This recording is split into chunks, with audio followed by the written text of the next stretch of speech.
You're listening to SOTT Talk Radio, the world for people who think.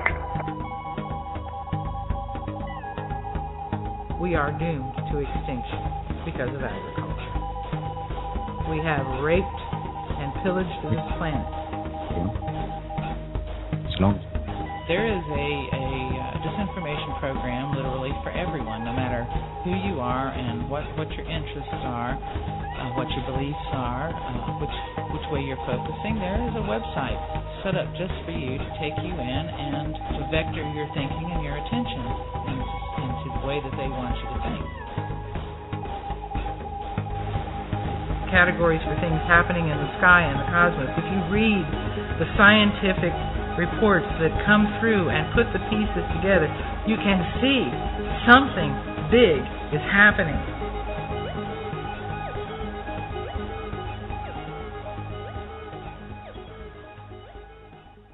Hello and welcome to SOTT Talk Radio. As usual, I'm Joe Quinn, and with me again is Niall Bradley. Hello to all. And this week also we have back again Laura Knight-Yachik. Welcome, Laura. Oh, hi. And also we have Juliana Barembwem. Welcome, Juliana. Hello. Everybody knows me and Neil more or less, or maybe not. Everybody knows Laura, but yes, Laura? No, go ahead. Juliana is a multilinguist, a researcher for SOTT.net and Cassiopeia.org, and a healthy eating enthusiast, just like the rest of us. So this week we are going to talk about, as the title of our show states, paleo food, healthy eating in a GMO world. And in the intro to this show, the recorded intro music, you heard Laura state at some point long ago that we are doomed to destruction because of agriculture. Extinction. Well, okay. Extinction by destruction? Either way. Okay. So that's the topic of our show this week, and we are going to get straight into it by talking about a recent study. Unless Laura has something to tell me. I do have something to say. Laura has something that she wants to say. Yeah, he could look at me and tell that I had something to say. I could see a look on her face. You know, I just want to tell on these guys. You know, I'm sitting here at a table with two guys from Ireland, and neither of them has ever kissed the Blarney Stone. I mean, we were having this little conversation before we went on the air just a little while ago, and, you know, usually Neil has a serious plan for the show. He's got all his research and his notes, and he knows what we're going to talk about and when we're going to say it. And he, you know, waves a baton and directs us like an orchestra. He does not. I'm just teasing a little. And Joe, of course, you know, he handles the button pushing and keeps everything going and saves us from our own errors. Yep. And so they're saying, you know, what are we going to talk about, you know? And, you know, why don't you have a plan here, Neil? Because, you know, Neil doesn't have, you know, a complete plan like he usually has. And I said, well, you know, I mean, you know, you can just talk, you know, ad-lib, you know. So I asked Neil, I said, did you ever kiss the Blarney Stone? He says, no. And then Joe said, I didn't kiss it either. Tell us why you didn't want to kiss the Blarney Stone, Well, Joe. because you never know where it's been. I saw it, and that was enough, you know. But I thought you were going to introduce us there as you're sitting here with two Irish guys who wouldn't know the back end of a cow from the front of it or something like that, just as a topical comment. No. No, but now that I've told on the two Irish guys who have never kissed the Blarney Stone, you know, I'm going to also make a little comment, I think, about this idea of being doomed to extinction because of agriculture. It really seems to be so. But the thing that occurred to me as I was listening to that recording of me from some radio or TV interview I did, that's where they snatched it, it made me think of the age-old conflict between agriculture and the eating of meat, as represented, in the, one of the older texts of our civilization, the Bible. The conflict between Cain and Abel, as everybody probably knows, and if they don't, I don't know what's going on with religious education nowadays. Cain killed his brother Abel because God favored Abel's sacrifice over Cain's. And what were the differences between the sacrifices? Cain sacrificed a living creature, probably a sheep or a lamb or, something like that. And Cain offered the first fruits of his garden, probably grain. So apparently God didn't like that. He wanted meat, and he wasn't going to have anything to do with the bread part. And so he was favorable towards Abel in some way. We have no idea how his favor was being demonstrated, but Cain got really upset and he killed his brother, the first murder in history, supposedly. I mean, his favor. I'm being a little facetious here. His favor was being demonstrated by not killing him. So, the thing is that this goes back to the very, deepest parts of our origins. There's an old Sufi story that the fall in Eden came about because of the introduction of agriculture, which kind of ties in to this idea that the fall from Eden wasn't necessarily from eating an apple done by Adam and Eve, but rather had to do with this split between agriculture and the eating of meat. And it's really kind of symbolic of a lot of other things, that we have this conflict and that it is so deep, because the fact is, apparently, not only does God not like agriculture, the planet doesn't either, because agriculture, if you've read Lierre Keith's great book, The Vegetarian Myth, you'll know the destruction that agriculture has done to our planet. Not only has it raped and plundered the planet, scarred it, damaged it through various means, not only just, taking the topsoil off and destroying forests and dumping fertilizers on that run into the sea and then kill the animals in the sea, but it has also allowed 2 or 3 other things to happen that would not have happened to a meat-eating nomadic society. And the main one is the increase in a population, because women who are on the Paleolithic diet do not have as many fertile periods as women who eat carbohydrates. They don't have sometimes they even go a long time without periods. The population doesn't grow in the same way in nomadic societies as it does in a settled agricultural society. And of course, in a settled agricultural society, you need a lot of people to work those fields. And that's one of the reasons why they encourage, the increase of the population. You get more people to, rape and pillage more of the planet so that they can pile up more grain to put in the storehouses of the elite masters of the world, who then dispense it according to some criteria for who gets favor and who doesn't. So it's something that's under the control of a hierarchy. So you see that it's not just the damage to the planet. It's also the fact that agriculture made cities possible. Agriculture made hierarchical governments possible. Those things led to, more and more technology so that people could get more and more agriculture done and, rape and pillage the planet even more. So the very foundational element is agriculture, forcing the planet to yield more than what it would in a natural, cyclical way. And by this forcing, we have borrowed on the future. We've taken resources from the planet that it can't replace except in millions and millions of years. When you get to the point you have to start using petroleum-based products to make fertilizer, to replenish the soil, to grow food, I mean, come on, you're dipping down there into the ground and you're taking resources that have taken a very long time. I'm not going to get into the deal about abiotic oil or whether oil is made by dead compressed dinosaurs.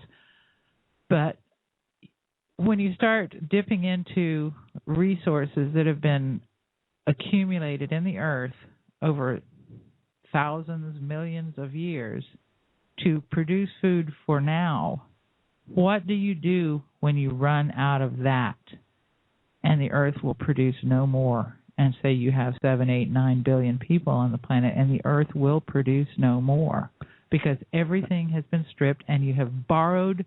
It sounds like plenty. It's debt. It's living in debt. It sounds like plenty of fertilizer for the Earth. Well, yeah. Oh, yeah. Well, in terms of the dead bodies. 9 billion people dying all over the planet. It'll definitely, make it replenish the soil. That's for sure. But really, if you think about it, that's just the very short version of how we got into this mess that we're in. But there is a far more sinister side to the agriculture story, and it has to do with hierarchies and control.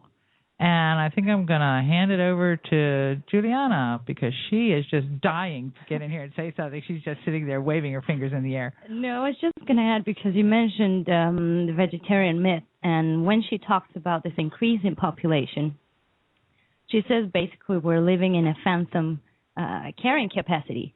Carrying capacity would be defined as it's calculated by the number of people living in a given manner, that's what she says, which a given environment can support indefinitely.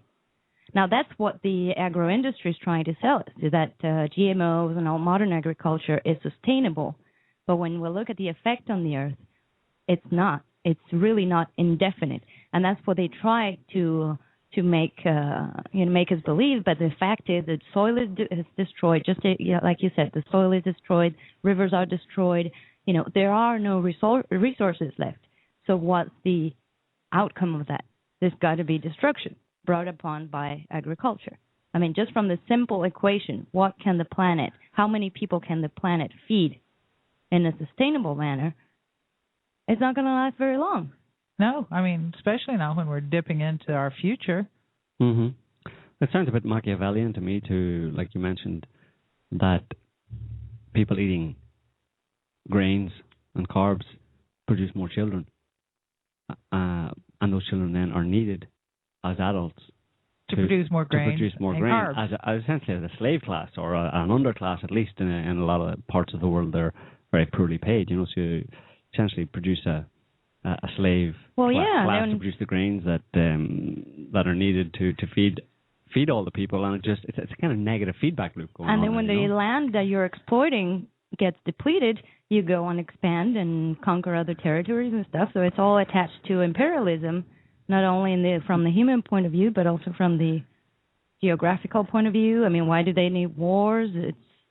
Well, just think about we live in a civilization that pays great honor to the origins of our so-called civilization, i.e. Mesopotamia. Mesopotamia, the Fertile Crescent is what it was called. They don't call it that anymore because it's pretty much a desert. The entire Fertile Crescent is a desert. It has suffered desertification. But it was the place where agriculture began, and as a consequence of agriculture, cities were built. These vast city-states that, warred with each other continuously. And not only did they have cities, but they had enormous, incredible slave populations. And these people were, if you think you understand what it is to be a slave in the modern conception, you have no idea. These people literally were treated as if they were animals. They were even thought of as they were animals. They were not accepted to have souls. They, and I don't know whether anybody has a soul, but the conception at the time was that they were no better than animals. So they had not only a slave population, they built cities, they had hierarchical governments, mainly with a king and a vast bureaucracy. They had organized religion, and they also supposedly invented writing. And, of course, writing was developed from the very beginning as a means to keep track of the donations to the temple or to the king or the government of your produce. I mean, they wanted everybody to be taxed. Everybody had to produce. Everybody had to donate. And the only way they could keep track of this was to make lists. And so, if they started out making tally marks and then having symbols that stood for a person, and then people had cylinder seals and so forth for their businesses or whatever. But eventually it developed into a form of writing. So all of and also they had the wheel. The wheel was absolutely necessary to haul the grain around. So literally everything that we consider to be, quote, civilized, unquote, cities, writing, the wheel, bureaucratic administrative governments, organized religion, all of these things stem from this agricultural, planet-destroying concept. And nobody ever really stops to think about it. They think, oh, we have cities, we have wheels, we have writing, we have this, we have that, blah, blah, blah. And they don't even stop to consider the origins of it, the meaning of it, and where it has taken us. If you just look around yourself at where we are, teetering on the brink of, total destruction based on what I read in the news every day, this is where we are. How did we get here? We're supposed to be human beings. We're supposed to have advanced. We have enormous technology, but we have absolutely no moral compass. I mean, no values, nothing. I mean, it's all been stripped away from us. The most heroic thing that we can think of is to play a video game or send a rover to the planet Mars or to the moon or something. And those are our heroes, mechanical, destructive elements. And they're not satisfied to rape and pillage the earth. Now they talk about mining asteroids, mining on the moon, mining on Mars. They've used up everything on this freaking planet, and now they want to go get it from the other planets. Do you think Mother Nature's going to let that happen? I don't think so. Yeah, and modern technology does not require agriculture. Would you agree? I would agree. We can have all of our modern toys and conveniences without stripping the planet bare of its natural resources. What do you think, Neil? Well, this idea that we're actually stealing from the future to feed now is just it's just gone up a whole other level in the last 30 years with GMO. I mean, this is agriculture, on steroids, literally, and worse things, where it's presented as a sustainable solution. In other words, something that can actually bring us back into the natural carrying capacity of the planet. It couldn't be further from the truth. Absolutely. It's digging in deeper to that future, to resources that we don't have. GMOs are boasted as yielding higher, producing higher crop yields. They produce less. Yeah. As being more environmentally friendly, they pollute more because you need more pesticides just to keep the thing going. And the denial between the idea of GMOs and where it's projected and how amazing it's going to be, it's going to feed the world and save the world, and the reality is just incredible. Maybe there's a connection between what Joe just said, that with all this technology, you don't need so much agriculture, because once you've got the technology, you only need a certain number of people to keep things going and maintain it. Because, once you've used up all the agriculture to build the cities, get the civilization to a certain level where technology can be created and developed, the people who were the foundation of it all become superfluous.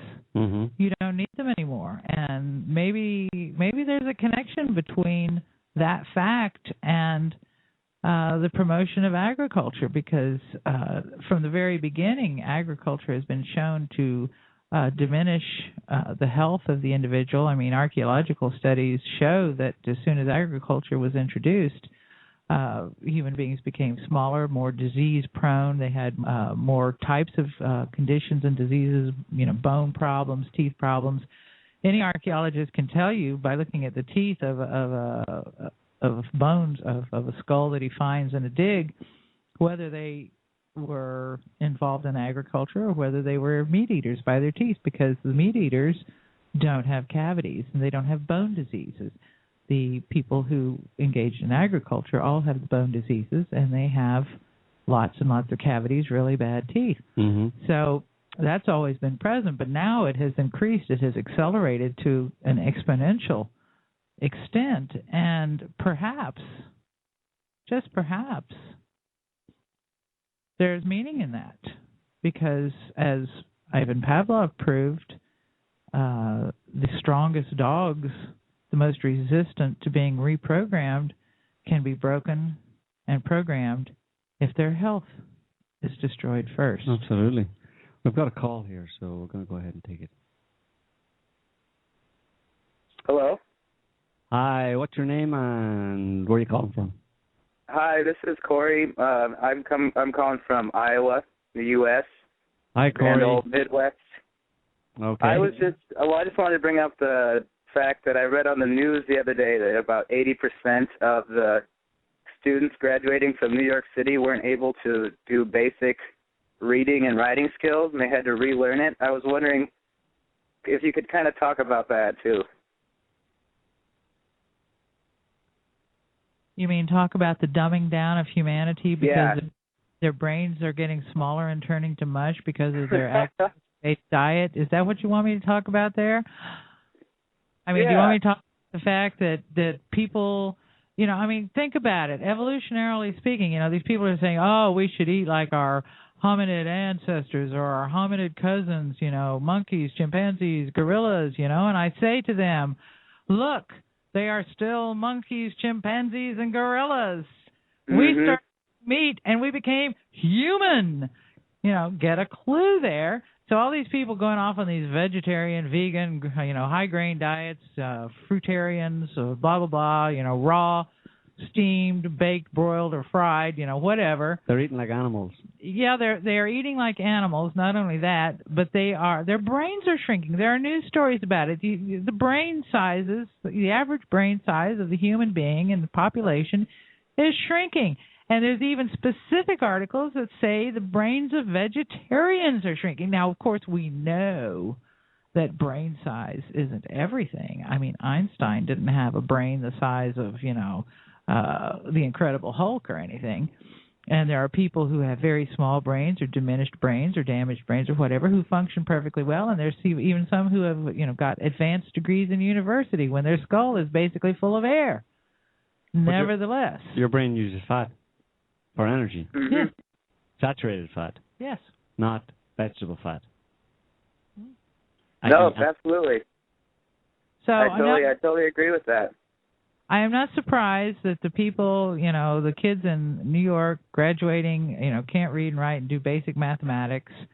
And, what is really startling to me is that people don't realize the social cost of this. I mean, it's not just the cost to the society itself because people, are incompetent to manage their own lives, balance their checkbooks, read enough literature to be able to know how to behave with one another, which, is a pretty important thing, but that they actually have to be retrained. Somebody has to spend money, create a program, fund it, get these people in there to teach them in some further nighttime education class how to read, write, and balance their checkbook because they didn't learn it in the school system, which is already costing a mint.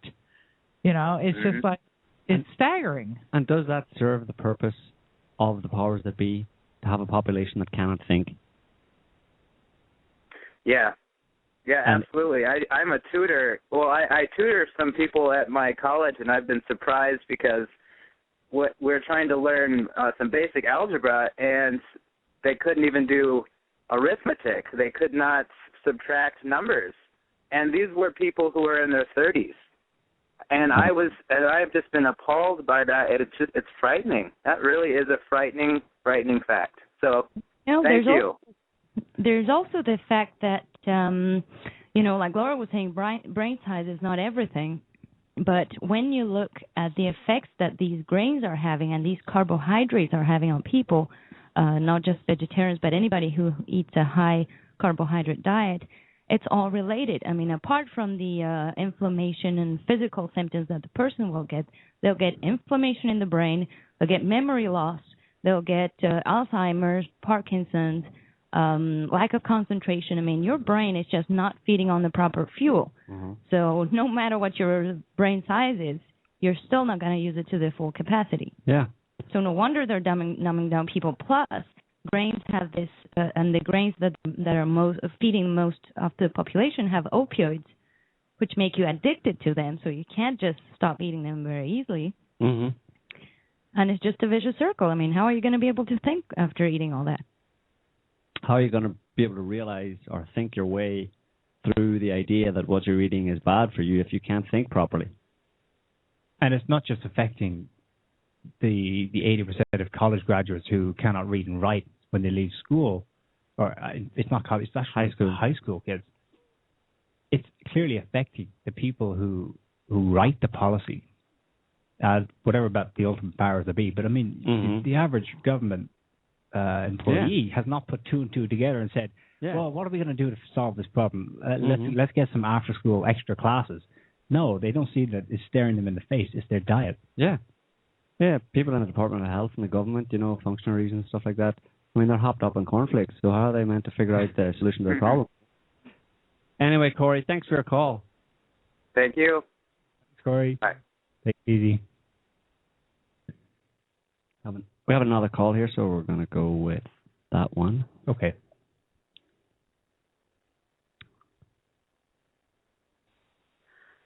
Hi. Hi there. Hi, what's your name and where are you calling from? Hi, this is Genevieve calling from Indiana.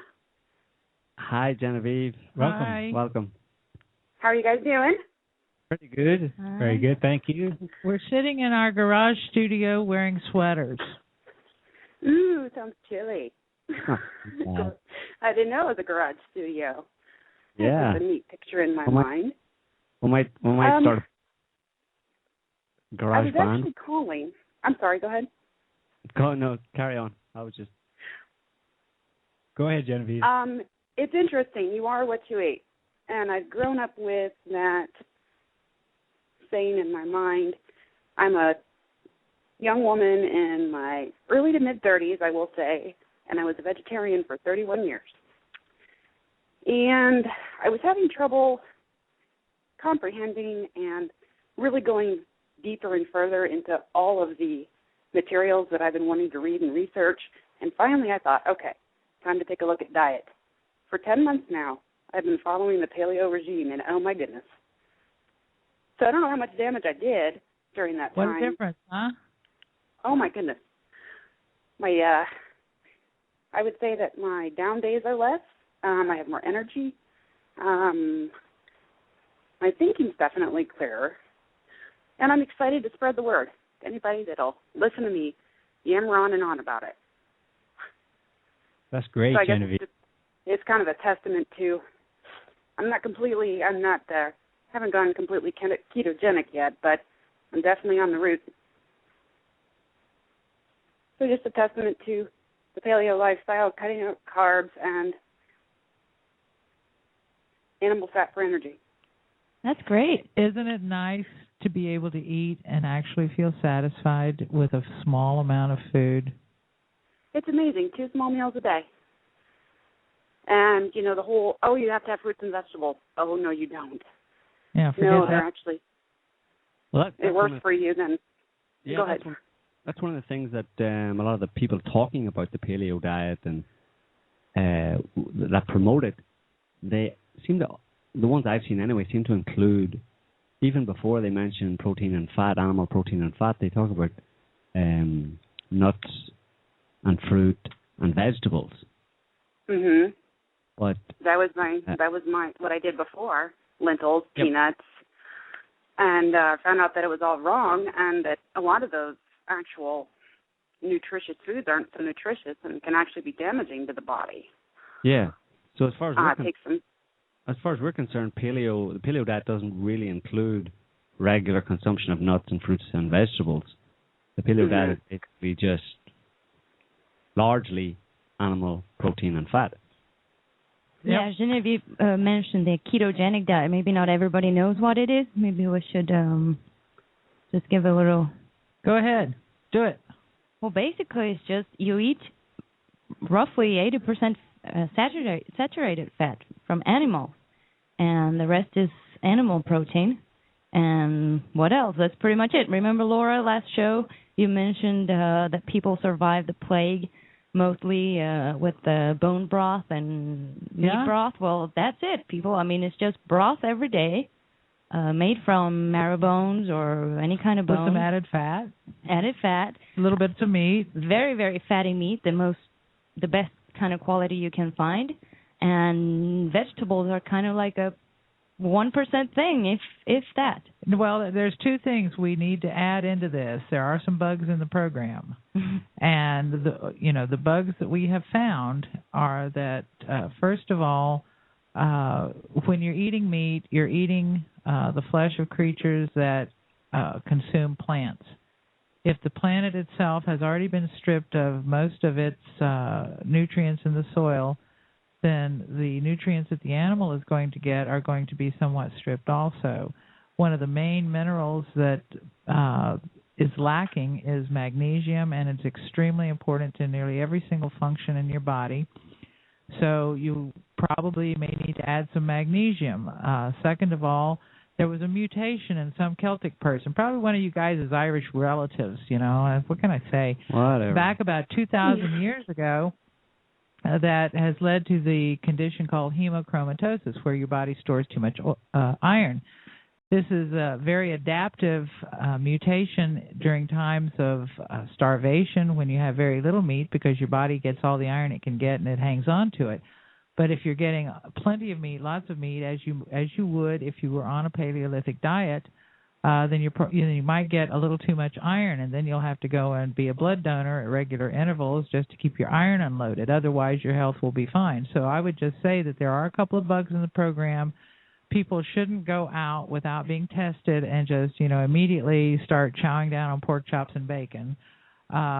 You should be tested, and you should keep these things in mind. And you should certainly read all the literature about it so that you know the warning signs of when you may possibly be suffering from some sort of deficiency, which can occur. But there is far less deficiency in lacking, the element magnesium or getting too much iron. And interestingly enough, if you get plenty of magnesium, it kind of, prevents the absorption of the iron. And potassium. Then the horrible, horrible disease processes that have taken over our planet. I mean, autoimmune diseases are just absolutely epidemic in our world due to the fact that people are eating so many carbohydrates. But I imagine that you didn't go full cold turkey either from the beginning, right? No, I did not. I started gradually eliminating first carbs, then sugar, and I introduced fish, and then the white meat, and then finally up to the red meat. And it's, like I said, it's been a 10-month-long process, and I'm still not completely there yet. Well, I would say it's kind of ideal because for a lot of people, even if you're scared, going from a normal standard diet to just what we're talking about here is really, really hard. So what we've learned, and people in the Cassia PM forum have done, and seems to have worked for them, is to first cut out gluten, all grains basically, and then dairy. Gluten too. Yeah, and then progressively reduce the amount of sugars and carbs, and that includes grains, fruits, and actual sugar. Mm-hmm. And then once you do that, even if you do it as a challenge, say you give yourself a month and see how you feel, and then 3 months and see how you feel, then try eating a little bit of gluten again and see the effect it's going to have. I mean, you start feeling so great that you just don't want to touch this stuff anymore. And you don't need to go, just eat 80% fat, because your body's going to need some time time to adapt and all that. So it really is a progressive process, really. It took us. You don't realize how sick you are and allergic you are to these foods until you stop them. And like you said, hey, try gluten.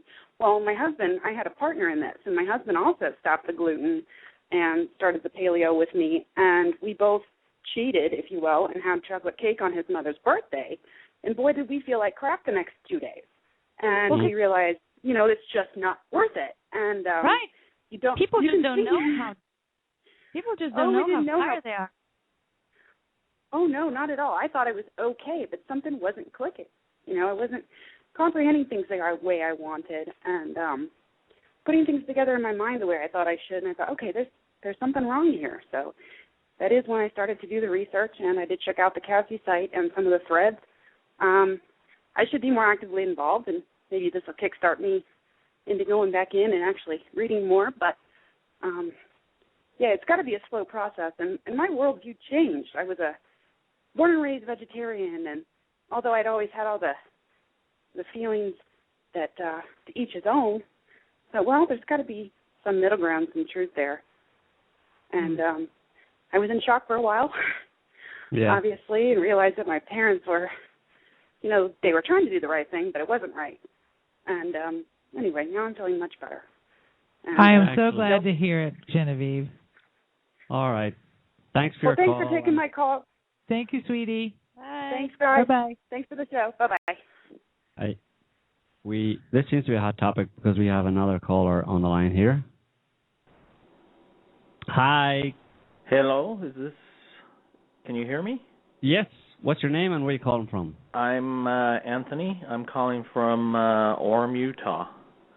Okay. One of the very few people in this area that has followed along for a few years on the FOCOM and that kind of site. And I want to just tell you about some of the paleo diets that I've ran into and some of the misinformation of what the medical industry does and my experiences with it.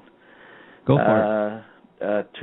The year 2000, I had a gastric bypass. And if you're familiar with that, they kind of mutilate the stomach. And okay. And but the key with the gastric bypass was going into protein diets, and it was a ketogenic type diet, and I lost a lot of weight.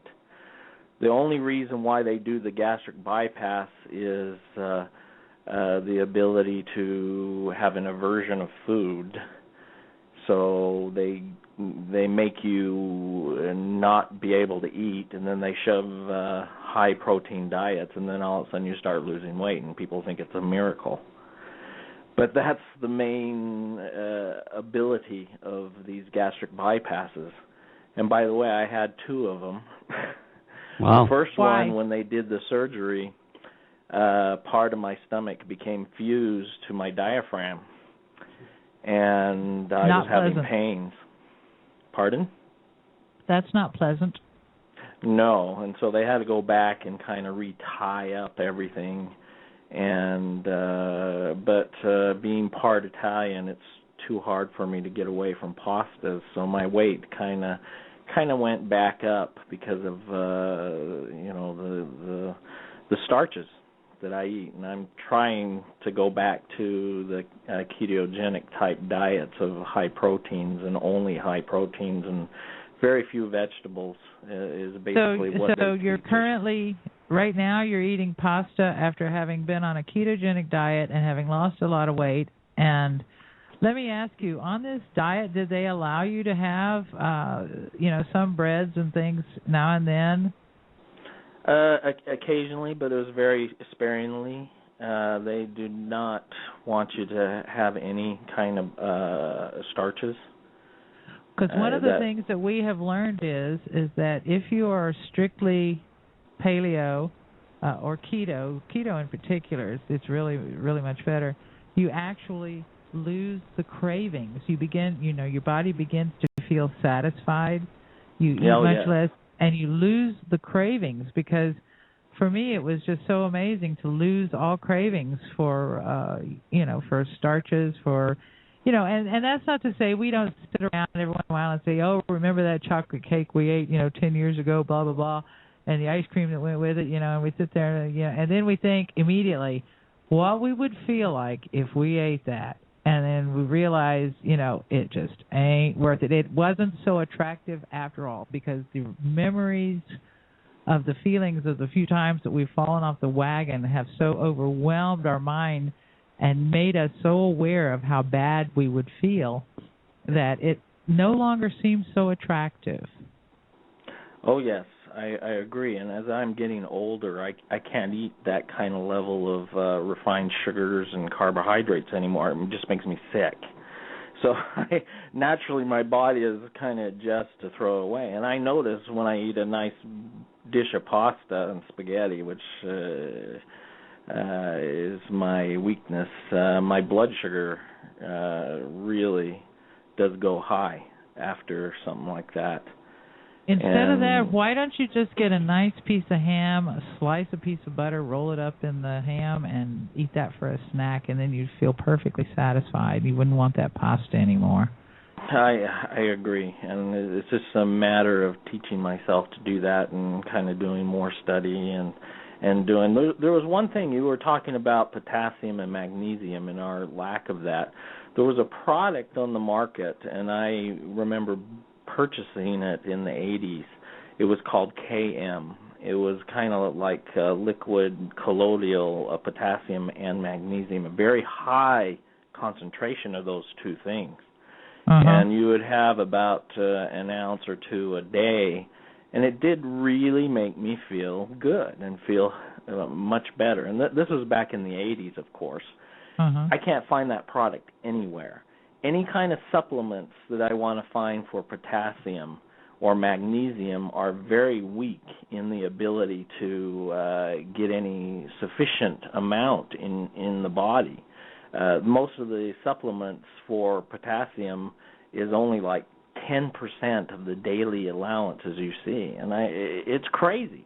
This KM was like 400 or 500% of a daily dose, and I can't find that anywhere. KM, it was called KM. It was a product that it was I bet you can find multi-marketed it on stuff. Amazon. I tried. They don't sell it anywhere. Oh, no. They don't sell it anywhere.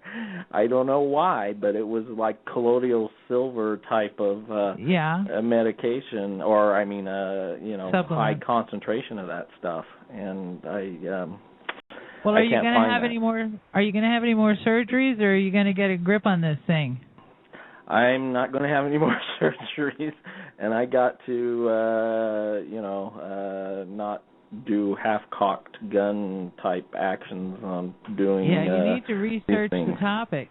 Do you know? Speaking of gastric surgeries, there's one I was reading about the other day, and it was so bizarre that I couldn't even finish reading the article because it was just disgusting. There are people who have a permanent shunt inserted in their side, goes through their side and into the wall of their stomach, and it's like stitched in there or something so that it's permanent.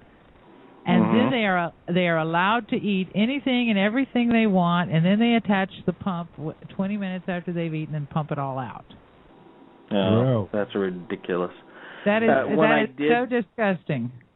When I did my gastric bypass, my first one, they nonchalantly took out my gallbladder too, because that was just the standard procedure of that bypass. They figured, if you're overweight, you're going to have problems with your gallbladder. So it was gone. Right. They took it out, and there was nothing the matter with it.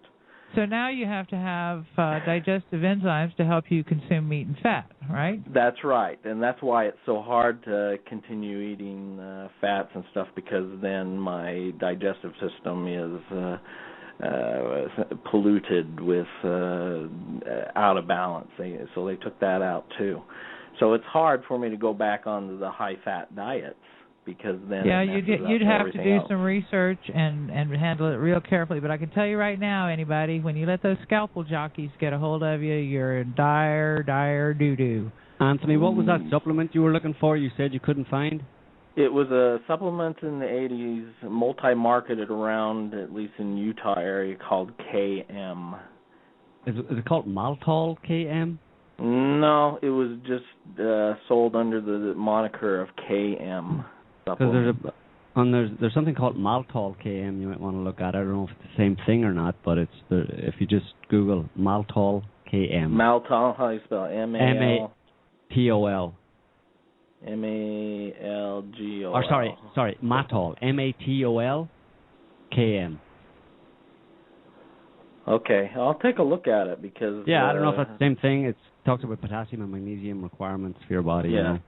Well, I appreciate the chat. It's an honor for me to talk to Laura. I've read your books. Thank you, sweetie. I think it's wonderful and a wonderful thing that you're doing, and I want to support you as much as possible. Well, the best thing you can do for me is to take care of you. And I agree. I agree very much. I drank the DMSO and smelled like corn for a long time. So go easy on that. But that did help me a little bit. Do research first. Don't do anything you don't understand, okay? Okay. Kissy, kissy. Appreciate it. All right. Thank you. Thank you very much. Bye. All right, we got another. As I said, this is a hot topic. We got another call here. We're going to go with this one. Hi, caller. What's your name? Where are you calling from? Hi, I'm Joe. I'm calling from Brooklyn, New York. Joel. Joe. Joe. Okay, I should know that. Hey, Joe. Hi. Hi. This is such an honor. I'm so glad to meet the people, at least on the phone, who came up with the Eru Olus program. It's helped me tremendously. I haven't really been able to listen on the radio because I'm out on the streets in New York right now, but I just really wanted to thank you for that. It's improved the quality of my life tremendously. Oh, thank you. I'm so glad. Well, it's my apartment in New York was in downtown Brooklyn after the World Trade Center, and all of that stuff came in my window every single day. And oh, no. Yeah, I got allergic to everything after that. I was allergic to dogs. I love dogs. I was allergic to grass. I was allergic to everything. And the only thing that worked, and literally my allergies were so bad, it was like sneezing every day. It was like being stabbed with knives every day. And the only thing that worked was the Eru Olus program. And I don't get colds. I don't get flus anymore. I don't have allergies any longer. And that's one of the real benefits of irregular stimulation of the vagus nerve. It really, really, and I can't emphasize this enough, and having a technique to stimulate the vagus nerve in a controlled way is just, one of the best health benefits you can give yourself. It's so surprising. You think you get to a point in your life where you're sort of living with this pain and this discomfort. You think nothing is ever going to work, and you just don't really hold out a lot of hope. And then it was very bizarre after my first EE class, and my teachers were just, they're amazing, amazing people. I don't know, that there are even people like this around. They're incredible. But it was like I went from one day of drinking probably a liter of soda to the next day, not at all, nothing, absolutely nothing, and that had never happened to me before. And as a New Yorker, a lot of times what you resort to as your food of choice is a slice of pizza. So I was probably eating like 4 slices of pizza a day, and then I did that from one day, and the next day, not at all. And it's bizarre. I'm having a hard time with sugar right now and chocolate. And, I didn't for a year and a half, but now I'm sort of going back to that. And I need to, I don't know, get the willpower together or something to, to alter that part of it, because I wasn't having a problem, and now I am. You should make your own chocolate. We do, because, as far as we're concerned, chocolate is one of the major food groups, and having a way to consume chocolate on a paleo diet was, one of our primary research projects. And we have discovered ways to have really excellent chocolate. You make it with butter. Oh, that's good. And cocoa powder and xylitol.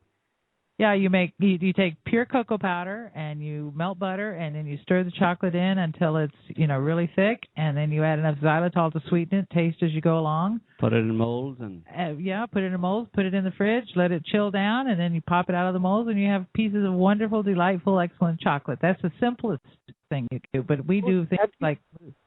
Go ahead.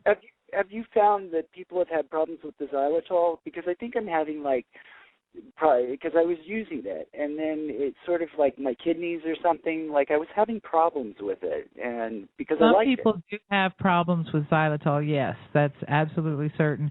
So there's another one you can use. You can use stevia. Try stevia.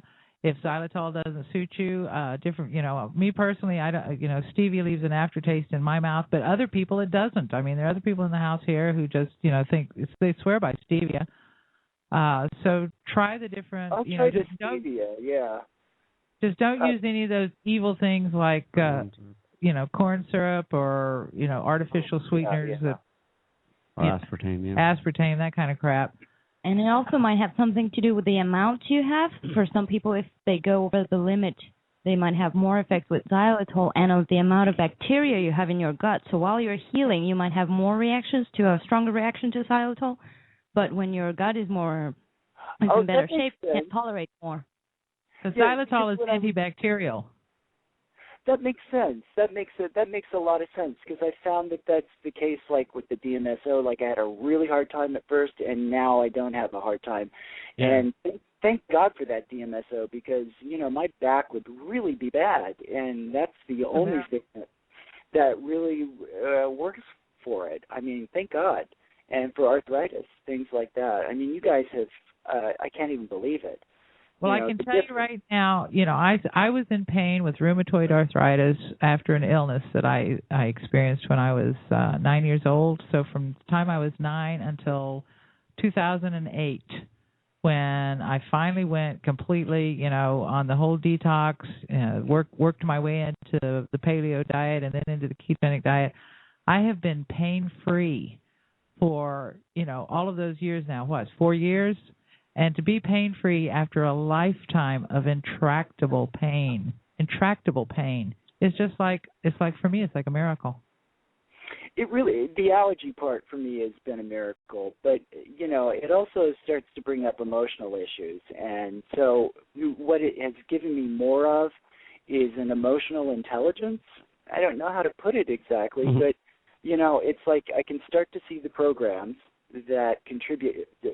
When I first got on the program, I lost a lot of weight immediately, and weight around the middle, that I could never have lost before. But I also noticed that weight contained some sort of psychological programming or emotional programming. And I agree. As I lost it, it's not just weight, it's not just fat, it's, psychological trauma and things old like stuff. that. Yeah, so that's what I have more of the difficulty, and that's what EE helps me with, is gaining some sort of emotional, psychological intelligence that I didn't have before. Because I'd always go to, repressing it or eating something or something, doing something in order to cover it up because it's like discomfort, it's and the way I cope with it is, either trying to stuff it back down or ignore it or instead of actually coming to terms with it. Do you read or participate on our forum? I do a little bit. I haven't been doing that as much. I read the forum daily, and as long as you read, you'll keep up with all of the material we've come up with because it sounds to me like you're pretty much on the right way. And if you keep doing the EE program, and for me, the most important part of it is doing the nighttime meditation before you go to sleep. To me, that's the greatest thing. And if you do that, it sounds to me like you're on a good path and good track to really recover your health after that 9/11 disaster. Well, it's also if I have to do POTS 5 times a day, I'll do it 5 times a day, and that's more of a psychological issue because I found also with the eating of certain things, like you lower, you lower your frequency or something, and then you start having really bad dreams, or you start having it's like that negative air you can get around you, and especially being here in New York, it's very easy to do, even walking down the street, and it can compound itself. And so if I at least listen to POTS a few times a day, either to start off my day or to end my day, it's because I've been reading the forum, people have really bad dreams and negative things, and I can sense in their writing, they don't think that this is really kind of going to help, but it does. I can tell you, it really releases all of that. It does, and there's a protection or something to go along with it. I don't want to make it new agey or anything, but there's a certain protection that goes along with that. It helps raise some sort of brain. What you're really saying is people need to give EE a go. And I just wanted to, since you've been talking about it, Joe, I just wanted to give people the website address. The program is called Aero Olas, and it's at ee-breathe.org. Joe, thanks very much for your call. I don't want to take up any more of your time. Thanks so much for all the shows. And thank great you for job. calling. And Jason's been excellent, too. Okay? Thank all you. Right. Kizzy. Thank Bye-bye. you, Joe. Bye. All right, we have another caller here. Sorry for keeping you on hold there for so long, caller. What's your name and where you're from? Betsy, and I'm in North Carolina. Betsy, you're welcome, Betsy. Hello. Hi, honey child. How y'all doing? Very good. Very good. How are you? I'm doing well, enjoying the radio show again. Okay. The one thing I wanted to bring up is what I think a lot of people think about vegetarianism. They do it because of the horrible way animals are treated in the meat industry. I have a lot of friends battling with this, and it's true. I mean, commercial meat, these animals are kept in horrific conditions. They're tortured, and a lot of people are avoiding meat just for that reason. So we can't just go and say, okay, we need to start eating meat. It takes a little more preparation than that. We need to revitalize our farm industry, our local pigs and cows and goats and chickens in the backyard type of industry. Absolutely. I understand. I have friends that are would love a hamburger. Their only reason, and they even understand that they may even be hurting their health by not eating meat, although that's a hard sell sometimes. But they're starting to come around and realize, yes, I do need fat as, we get older and their health deteriorates. We've got a bigger problem here. We've got these animals that are being, kept in pens that are just, I can't even describe. I've seen some of these videos from these factory pig farmers and cattle feeders and whatnot. Is there a lot more to it than just saying eat meat?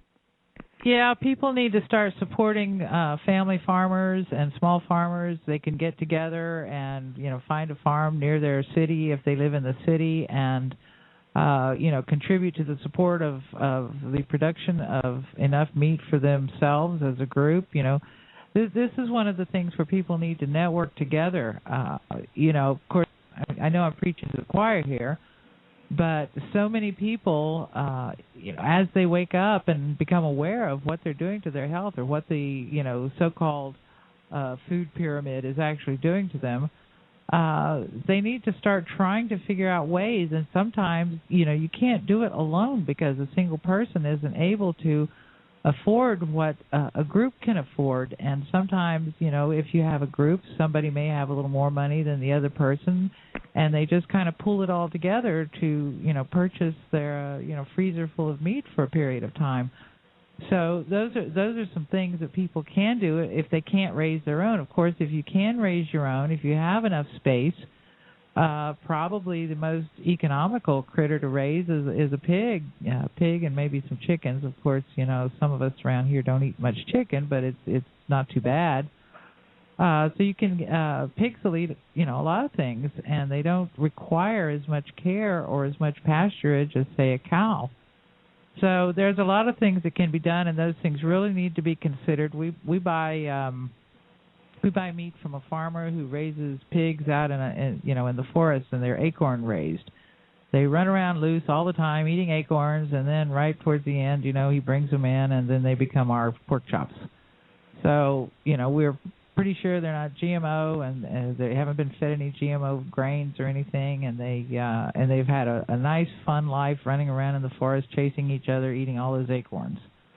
And you're lucky because, or even around here, up here in the mountains where it's very rural, it's very hard to find farmers still producing enough to, sell to the individual.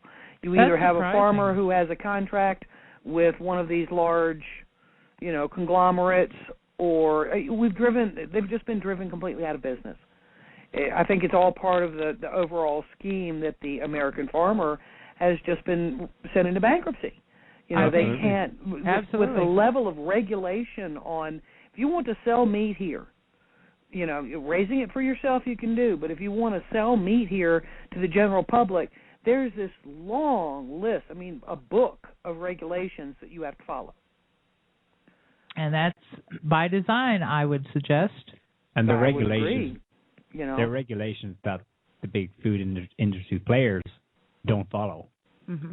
Yeah, they don't want people to eat meat because they don't want people to be healthy, because they don't want people to have, fully functioning bodies and brains, because fully functioning people can wake up and be aware and act and react appropriately. Well, all the meat they want them to eat is the meat that was fed GMOs and grains, and there's the last figure I read was 13 slaughterhouses in the entire U.S. That's nothing, it's all these huge farms fed grain sick, they need antibiotics just to keep them alive. So obviously, vegetarians have a good reason to go, like you were saying, they really do have a good reason to saying that's going to at least not do so much harm. The problem is they don't know about the destruction caused by vegetables themselves on the body and on the planet. So it's not the solution to become a vegetarian. The solution is what Laura was just saying, networking and trying to find local people, if they still exist. And grow your own, maybe grow some extras for friends and do some trading. It's they're coming from the right place, their heart's in the right place, but they've got to be in good health themselves if they want to do anything about it. Mm-hmm. It also has to do with profit margin. They have such a huge profit margins on their grains and vegetables, whereas the profit margin if it was profitable for them to sell meat to the way that they do, to promote meat the way that they do vegetables and wheat, they would. They're not, because even though there is a profit margin, I forgot the exact figures, but it was say a 500% profit margin on meat, where it's a 5,000% profit margin on vegetables. And it's much larger profit margin for them than the meat industry. That's why they've been running down the meat industry. So it comes back to greed. Greed, yeah. Yeah. We're in a hell of a mess, aren't we? Oh, it seems hopeless sometimes. It really does. It seems utterly hopeless sometimes. We've gotten so far. I spent an entire weekend one time just looking for local bacon. Oh, my God. Just looking for it, just trying to find it. Couldn't find any. Our closest is the Earth Fair over in Big City. And then just because it says it's free range or organic doesn't mean it is. They lie. They're not held to any standard on those packages. It's hard. It's very difficult. It's depressing. It's depressing.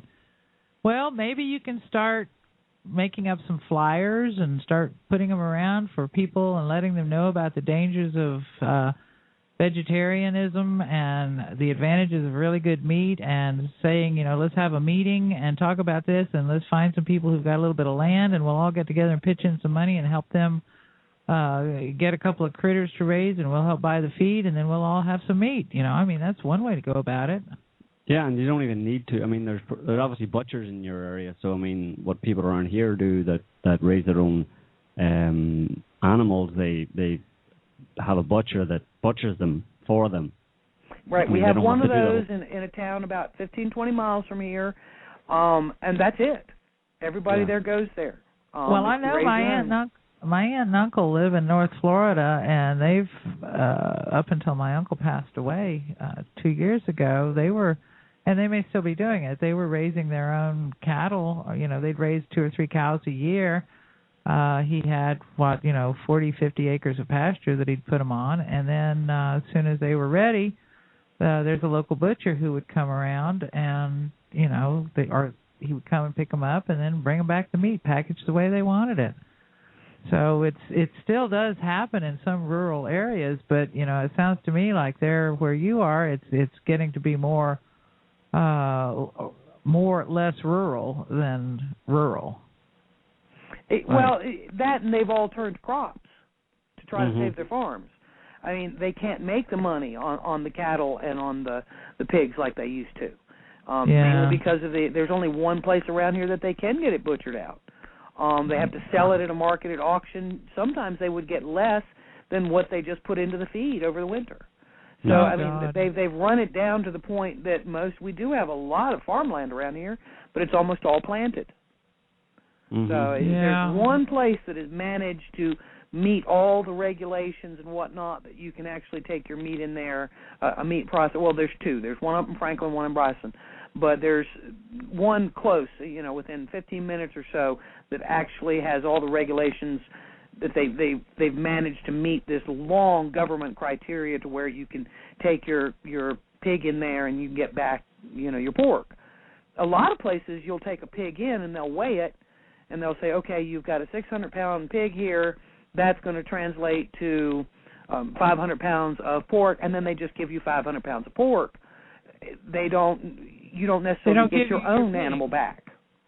Ah. So they got that scam going on. No, absolutely not. So there's only one place that I know of for certain where you actually get the animal back that you took in.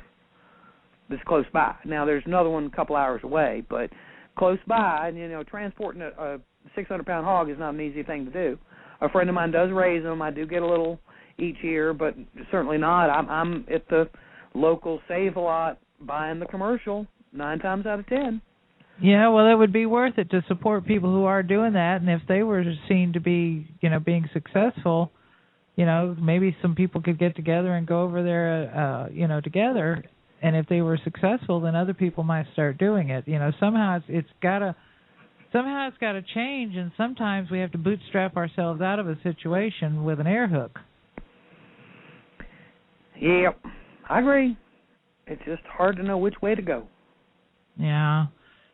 Well, thank you, Betsy, for calling, and it's good to talk to you. It's good to talk to y'all.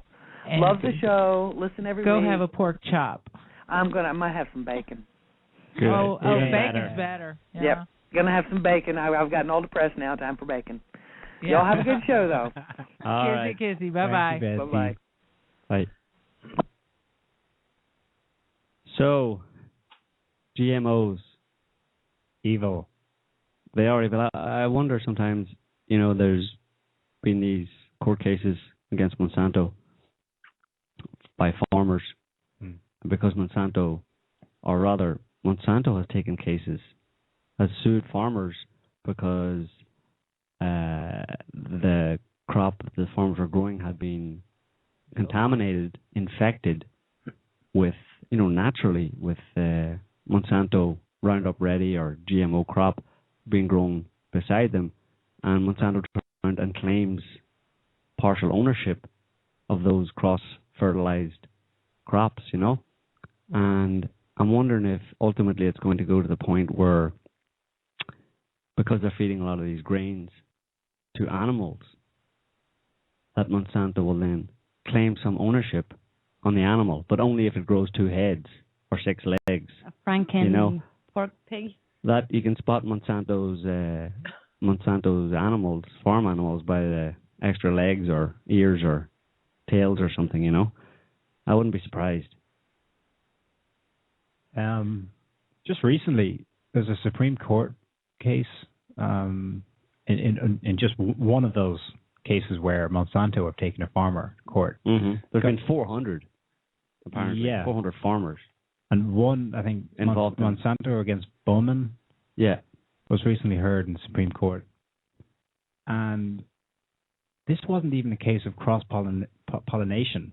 This was a case of this farmer had a contract with Monsanto, whereby he would use their seeds, and then he would have to renew to get a new supply. He couldn't use the same seeds. Well, what he did was he couldn't afford to do that the next growing season. So he wanted to use. So he bought other seeds from someone else. Okay. And the Monsanto agent somehow got wind of this.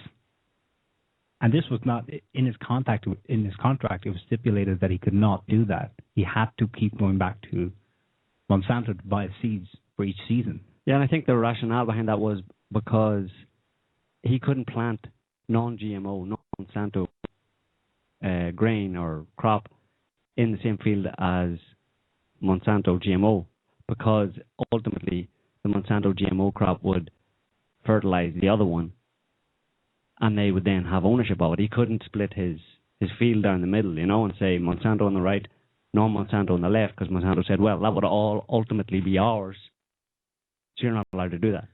Yeah, if some pollen from our grain gets on your grain, we own it. Yeah, absolutely. And, this has happened. They found in South America, they found, and probably in the US, but definitely in South America, they found Monsanto genetically modified crop 1,000 miles from the nearest supposed GMO. crop. So I mean, it's not something that they control, and obviously they're happy enough with that, because if it spreads around the world on the wind, then they own it all. They'll file suit to own the world. It's just amazing that they let it happen. I mean, there weren't any studies about the effect of GMOs. The ones that exist got suppressed, or the scientists themselves lost their jobs or got attacked viciously.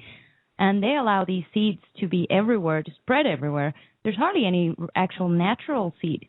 I mean, the farmers in all Latin America are really angry about it because, for example, in Mexico, there's hardly any original corn left. I mean, it's just everything got polluted. They managed to have patented nature itself, life itself, and they're in cahoots with all the pharmaceuticals who produce these drugs that heal the exact same diseases that these grains cause. I mean, just what is it, Novartis, okay, which then got merged into Syngenta. It's one of the big three. The main drugs are I won't read you the names, but the diseases is osteoporosis, hypertension, dermatitis, Alzheimer, asthma, cancer, diabetes, psychosis. Oh, hang on, they're all the diseases that are linked to carb. Precisely. I mean, they control everything. So, I mean, they give you the food that causes the diseases, and then sell you the drug. Geez, this sounds like V for Vendetta. My God. And the worst thing is that it's people, global. I mean, you guys have talked about this whole chemtrail thing, okay? People obsessing about this whole conspiracy, chemtrails, and most of them are contrails, and, you know, and they try to look for conspiracies where there are none or very little. While they eat their pizza and drink their beer. Not only that, but they're willingly going to the supermarket to buy their own poison, and then they go to the pharmacy to buy their own drugs. So they're actually paying to be dumbed down and they don't know it. Made sick, and they don't know it. I mean, but there's obviously a number being done on people here, on farmers, because crops produce seeds with which you can grow more crops. So how are farmers willingly paying Monsanto for seed that they have to continue paying Monsanto for every single year? Because the seed is usually terminator seed. It's tweaked so that it cannot be regrown. Yeah, but how do they promote this? I mean, do they say this seed is going to grow so much better, it's going to they say sell that, more? but they've done studies to show that GMOs do not provide a better yield from normal grain, and they do not provide any better health benefits in terms of the vegetable or the grain that is produced. They're no better. So it's basically to use a little metaphor here, a pig in a poke. Exactly. Yeah. Well, the number they pulled in many countries was to give them for free the first time. Yeah. Look at Haiti, for example. Well, drug pushers do that as well. Yeah. First one's free. Yeah. Yeah, it's exactly like a drug pusher. Exactly. And then they said, or the number they paid in many South American countries was like, well, we helped you develop agriculture, and your gross profit grew in such and such year. Now you owe us. Therefore, we need to get some money back from this deal. Therefore, you need to buy the seeds. But first, they hooked them up exactly like a drug dealer, saying, here's all the free seeds. I mean, even the FAO is saying, well, they issued a report in 2000. No, the FAO, the UN. Okay. And they said, well, how are we going to combat hunger in the world? And they said, well, we're going to send, check this out, improved seeds. Nowhere in the document do they mention GMOs. They just say we're going to send improved seeds. And for that purpose, we need private companies to ensure that the quality is good and they get distributed properly. So, I mean, right there you have the UN supposedly saving hungry people, giving them a seed that's going to bind them forever. And what happens to these local farmers? There was I think it was in Ghana, that the whole local industry got destroyed. The farmers had to stop doing their crops got destroyed after a couple of years. With the seeds, they deplete the soil and everything. And what do you get in those countries? You get people working in telemarketing companies or producing microchips for developed countries. I mean, that's not helping the local economy. That's not helping the poor countries. And speaking of poor countries not being helped, one of the things that goes along with this particular, and it's really kind of a bizarre turnaround, a dichotomy even, that they promote food that causes diabetes, and at the same time the mass media is promoting people who are stick thin as being the ideal of beauty. This is probably the only period of history, and I read a lot of history, it's probably the only period of history I know where people are considered to be attractive when they look like they've just stepped out of a concentration camp. And that's the way people... And the whole anti-fat thing got promoted in the 50s. And it was just a lie. I mean, there weren't any studies really done with saturated animal fat. They were all made with hydrogenated oils and plastic oils, basically. Well, they overlooked animal fats, but they did say, I mean, somehow or other, by the late 70s, early 80s, somehow or other, people in Western Europe and America got the idea. Mothers all around those regions of the world got the idea that red meat and fat was bad for you, and you should not feed it to your children. And they changed from butter as well to margarine, cut out red meat and fat, and started feeding more vegetables. And I mean, I know this personally because my mother did exactly that. And I remember the time when we used to get kidney and liver and butter, and then suddenly for me it was like almost overnight where it changed. And there was obviously a propaganda campaign because my mother wasn't hooked up with any, industry insiders who told her this was all good stuff to change over to. It was part of a propaganda that everybody was subjected to. And again, we come back to the idea of greed, that it was cheaper for them, or these companies could produce these synthetic fats, essentially, a lot cheaper, and they could provide real fat. So they just said, let's go with that. And they overlooked all of the clear, if they did any research, they overlooked the clear effects, the negative health effects of eating that kind of vegetable oils. And but what's insidious about it is that they have these cook studies that justify all these moves you just described because these things are bad for people's health. And what happens then? Health problems explode as a result of this. Mm-hmm. And they don't care. Because pharmaceutical, big pharma makes billions of pushing drugs in all these people who now have all of these modern illnesses that they're falling. And someone just wrote to us and said, look at farmers, that the suicide rate among farmers in the U.S. is at an epidemic level. In the U.S.? Yeah.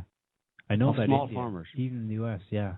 Well, that doesn't surprise me. It says here that at this point, in the U.S., 93% of soybeans and 86% of corn crops are all from GM, which means that this GMO monopoly, Monsanto, Syngenta, DuPont, have already got the U.S.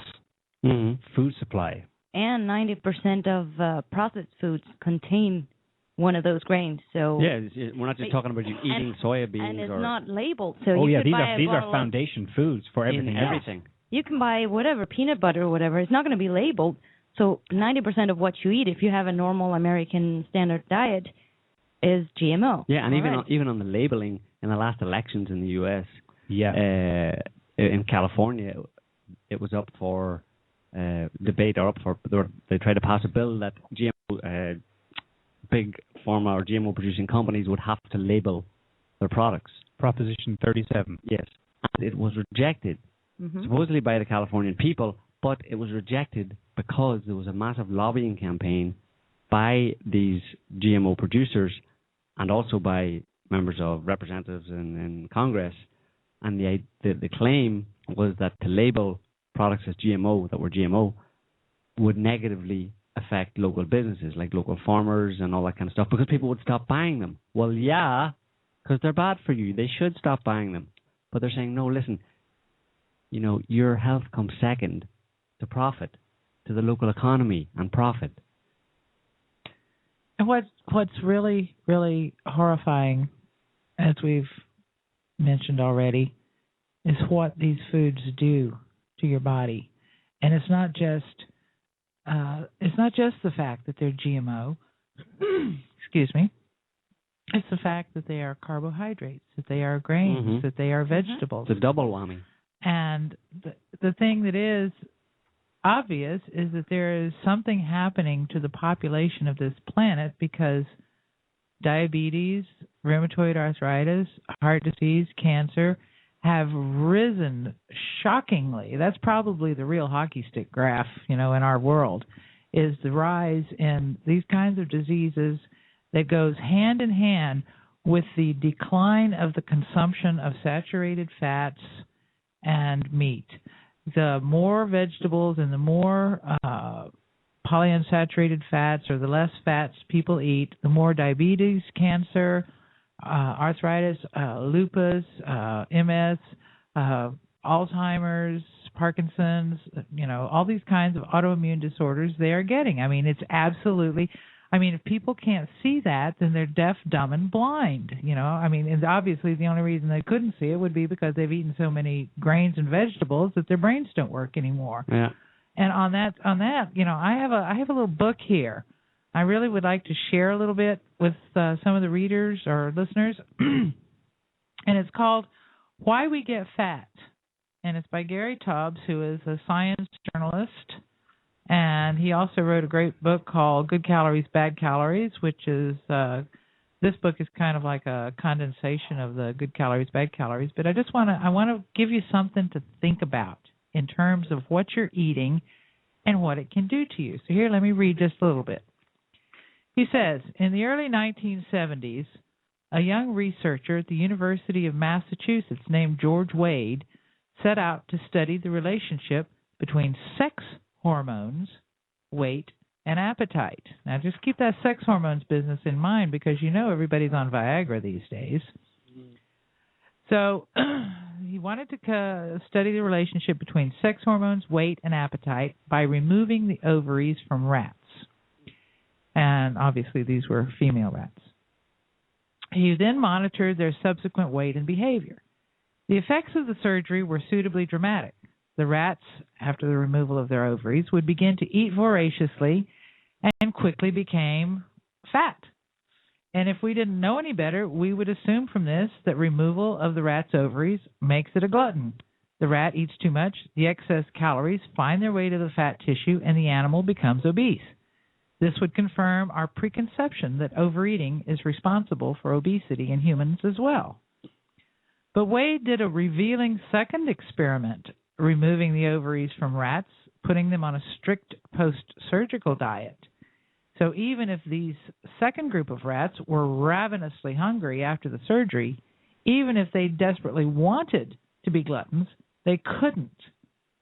Because in the lingo of the experimental science, the second experiment controlled for overeating.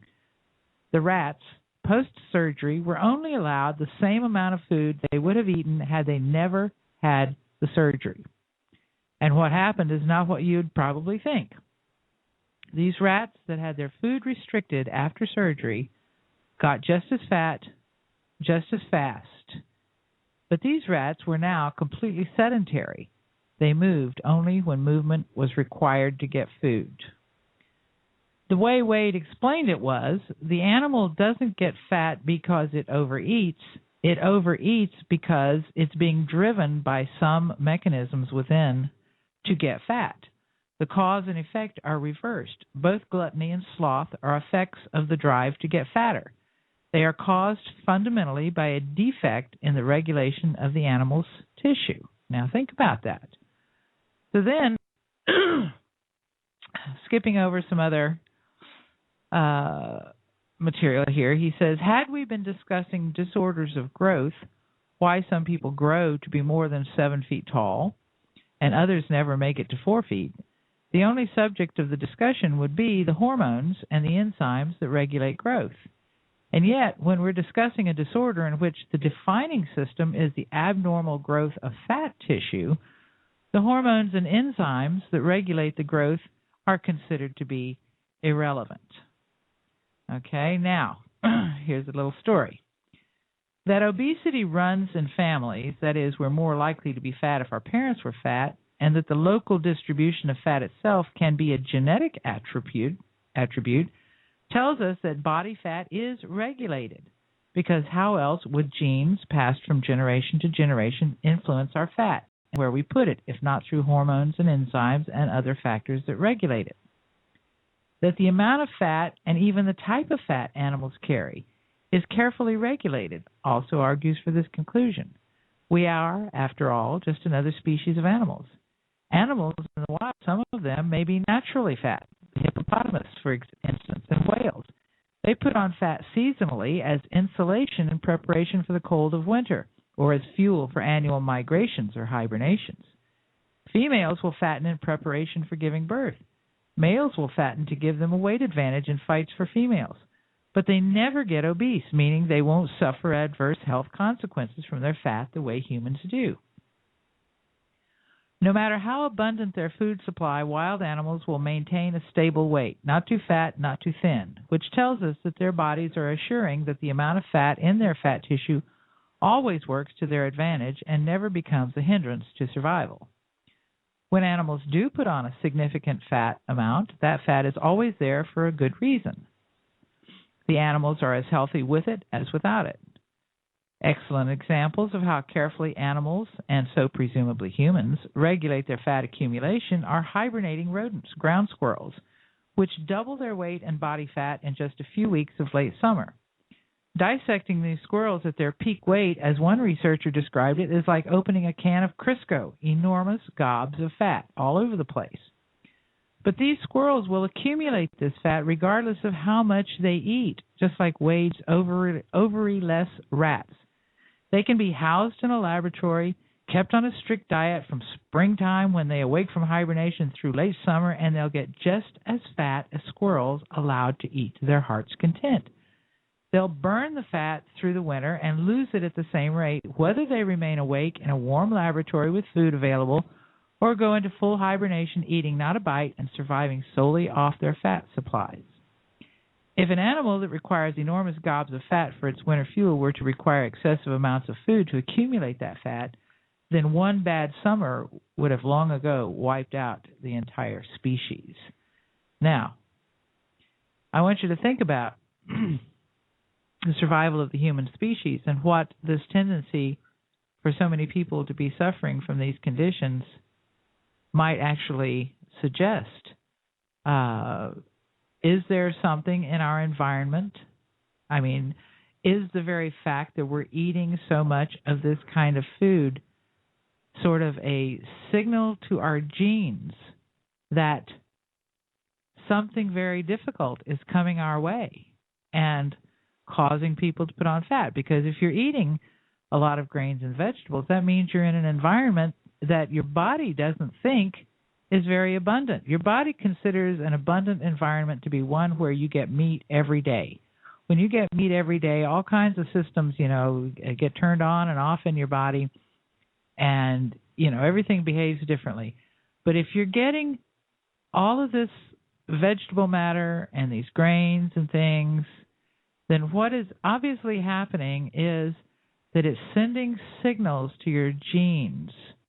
And your genes are changing everything around in your body and causing people to get fat, to get diabetic diseases, to get other kinds of diseases that make them unable to get around or to do things.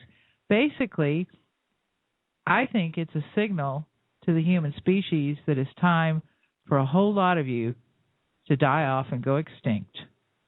And that's really what's happening, and that's what this food the people is eating, what these GMO foods, what these high-grain diets, these high-vegetable diets are signaling, that it's an interactive dynamic between the massive human population on this planet and the environment itself, saying it's time to go extinct, because either that or we've got one hell of an ice age coming, because, what else are you going to use all that fat for? Mm-hmm. Yeah, it kind of reminds me of what Lear Keith says, that we have a choice between being natural predators or destroyers. And humanity at this point has reached a stage where, we have destroyed the earth, or we are about to, So what they've managed, you have these people who are overweight but are unhealthy, is completely at the opposite end of people who would have stores of fat needed for survival in case of, what seems to be coming not in the not too distant future. But then at the other end of the spectrum, you have people who are either have problems linked to obesity or, heart diseases, diabetes, etc., that wouldn't be able to survive no matter how much fat they have accumulated. Isn't fat production associated with toxins as well? In the sense that if you're eating a lot of toxic foods and artificial food, synthetic food, that fat is produced to isolate that from. I would say that body. Based on the artifacts found among the Paleolithic communities of our distant ancestors, 20, 30,000 years ago, there were people who were very, very fat. They had these Venus figurines and some of the statuary on the island of Malta and basically all over Europe and into Anatolia. There are these figures of these very fat women, and they were obviously getting fat without the problem of GMO, without grains necessarily, without eating too many vegetables. So getting fat is not fundamentally a problem of toxicity. But in this day and time, considering the environment we live in, it is a problem of toxicity. Yeah, you see a lot of people with what you call wheat belly. Yeah. Which is, they're fat only in one particular area. Well, that's one area where it's not good to have fat, because the kind of fat that he's talking about here that is normal and natural usually doesn't collect on your belly. It collects, for women it's around their thighs, their backside, their upper arms. Just look at some of these old Paleolithic images. You'll see where you're supposed to be fat. And that's where they were supposed to be fat. And they, we don't know exactly what was going on during those times, but it was probably during the height of an ice age.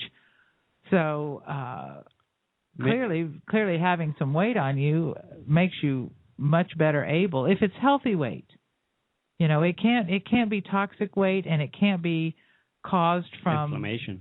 Caused from inflammation. It can't be from too many carbs or whatever, because like you just said, they sequester these creatures, and the hibernating creatures, eating even minimal amounts of food will still gain the same amount of weight as if they were allowed to eat, unreservedly.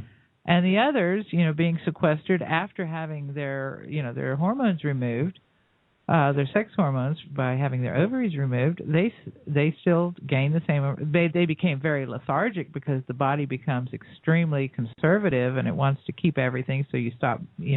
All systems get shut down in the drive to put on weight. So it's really it's not so simple a problem as we've been given to think. It's not. Mainly, it's not because people overeat. Certainly, they do overeat, but the problem is, what is driving them to do that? What is causing it? And it's and it's kind of, when you think, you just reminded me of what you said during last show, about cosmic viri and what could happen after a cometary explosion, overhead explosion or not, and give or take 2 years, say, if it's overhead, for a plague-type virus to arrive, and if you look at the population, I think we can assume that 80% of the population at least is either overweight and unhealthy or underweight and unhealthy. So right there you have the people who wouldn't have an immune system that is strong enough to fight whatever's coming. It's like unnatural selection, but that turns into natural selection. Yeah, and another thing is that when you have people who don't have at least a little weight on them, they don't survive illnesses as well. There's old folk wisdom that I grew up with that you should, feed your babies and your kids and have them to be a little bit chubby, because God forbid one of your children should get sick and be unable to eat for a couple of weeks, a week or 10 days without being able to eat. For a small child, is an enormous weight loss, and they may not have the stores in their body to survive such a thing. And that was understood in those days. Of course, now, we have modern medicine. We can give you a drug, and we can take care of that for you. Just don't worry about it. Make your kids skinny because all the kids are just way too fat, blah, blah, blah. And children suing their parents for giving them, too much good food. Mom, you made me fat, and I'm going to sue you. Because they all want to look like concentration camp victims. It's and if you look at photographs since the invention of photography, like historical photographs, social photographs, heck, just go and watch the early years of Perry Mason TV show, and look at the women and how they were, how full and kind of lush they were. Look at Marilyn Monroe, for crying all night. I mean, she was a really plump gal. And then look at women nowadays. Look at the models on the runway at the fashion shows. They look like coat hangers. So it's there's a lot of things concerned with this issue of food, GMO, what people are eating, genetics, diseases, drugs, destruction of the planet, extinction of humanity. It's a very interrelated, dot-connected subject. Mm-hmm. Definitely is, and there's also the idea of, we've talked about the human element in terms of all these producers and controllers of crops and manufacturers of GMO crops, but there's also the plants themselves. Plants are alive, and they have a biological imperative to propagate themselves around the world, and they do that largely by being eaten and passing seeds through the animal or whatever.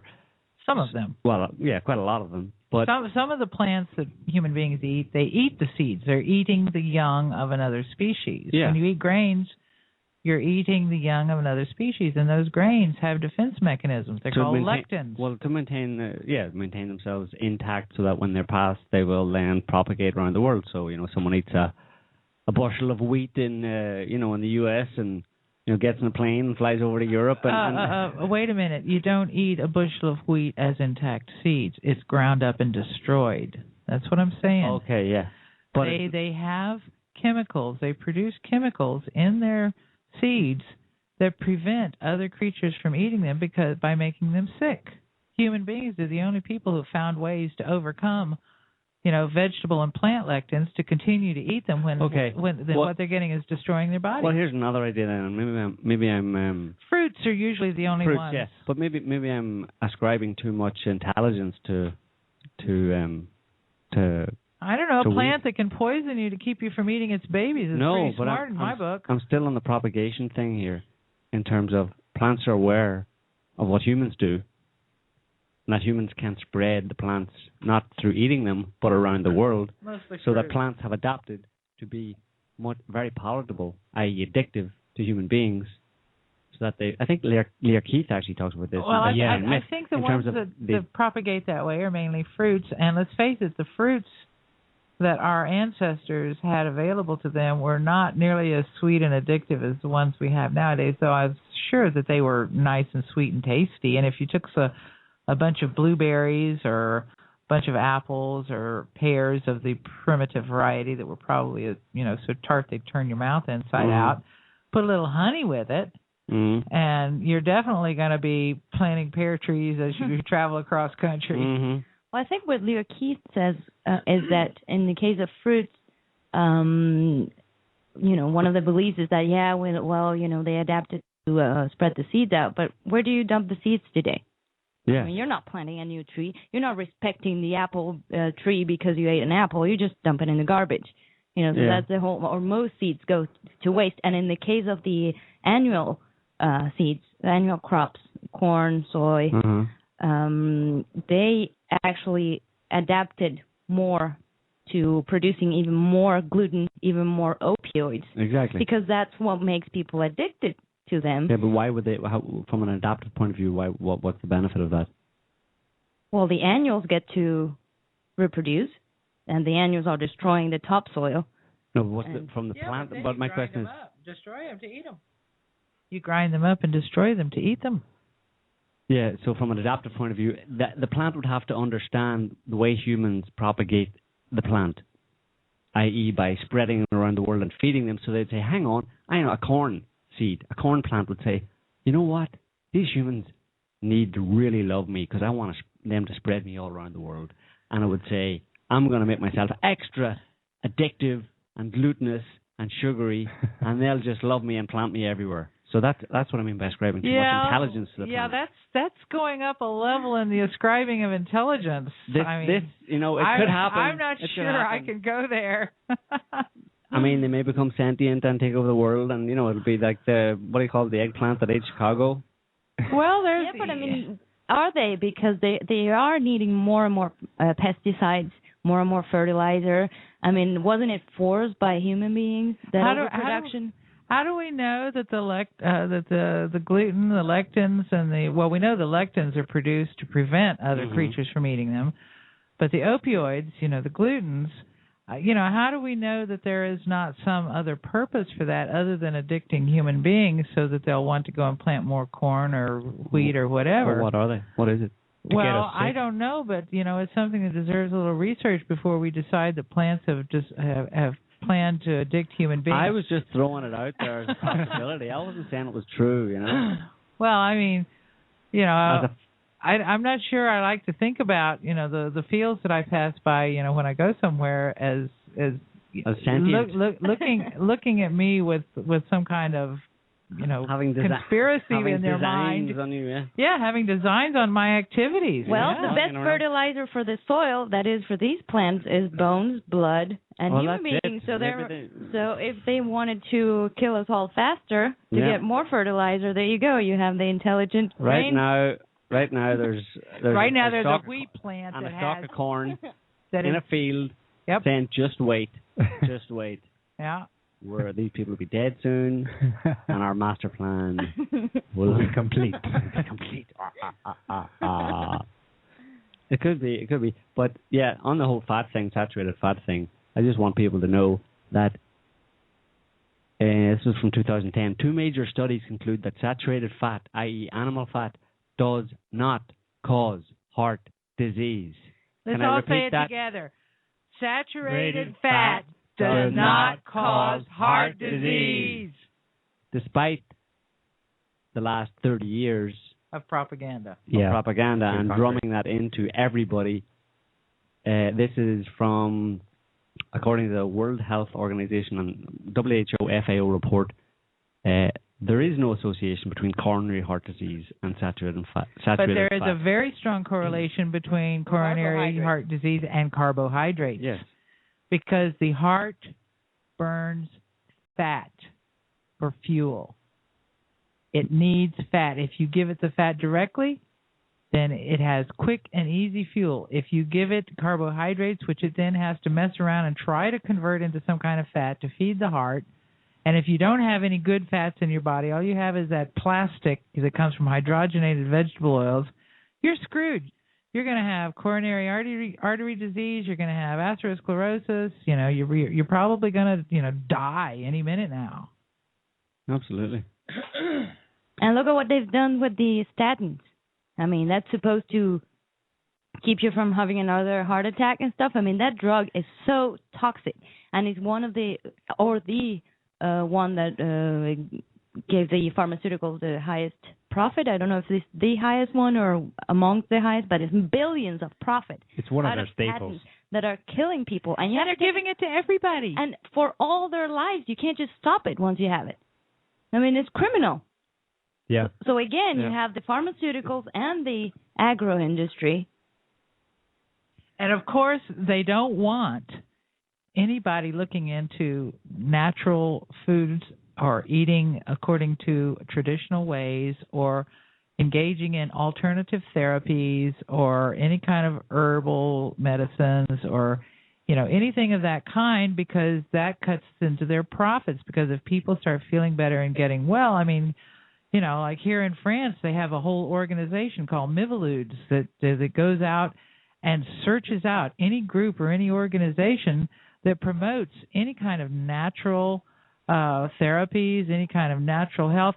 They have even raided people, believe it or not, with the police, with helicopters, the whole 9 yards, for growing organic vegetables. They have raided people for teaching yoga. We had a long run-in with them over the year 2010 because we were teaching the areolas breathing program, a scientific method for stimulating the vagus nerve, which helps improve your health, of course. So we know about this personally. But this is, and who are these big pharmaceutical and agricultural companies in France? It's there's 2 or 3 of them that are really big, and they just run the whole show, and they're all in bed with the politicians, and they're all in bed with the Miviludes people, the anti-cult people, because don't you know you're a cult if you promote natural healing, if you promote organic foods, if you promote, ancestral diets, anything except drugs and the food pyramid, which tells you that you must eat lots of grain and lots of vegetables, 5 servings a day, and plenty of sugar.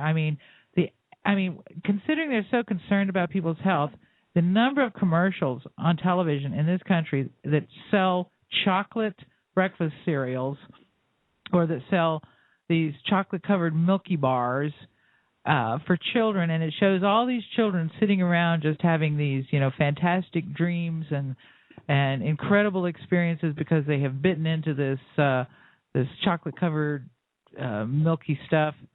And you go to any boulangeries are on every corner. The French eat bread like it's going out of business. Yeah, it's like the staple diet, and I'm telling you, when the plague comes, well.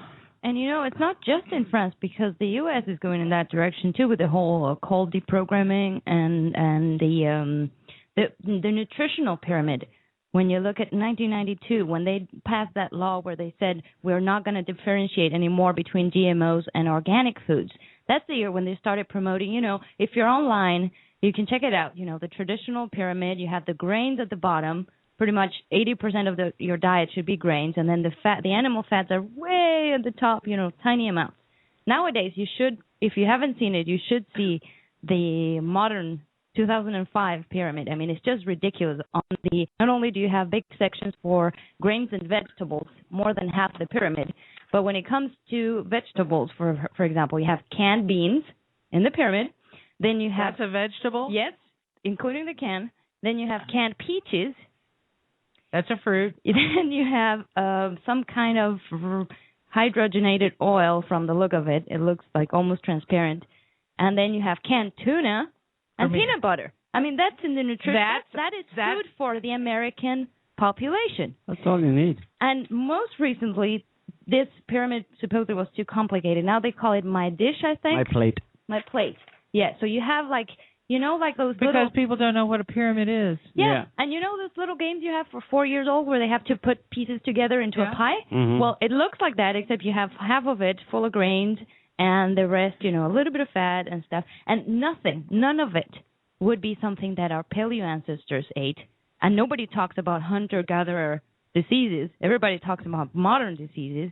It's just like, what Corey was saying at the beginning. People are so they can't even read or write anymore. Yeah. We got a call here.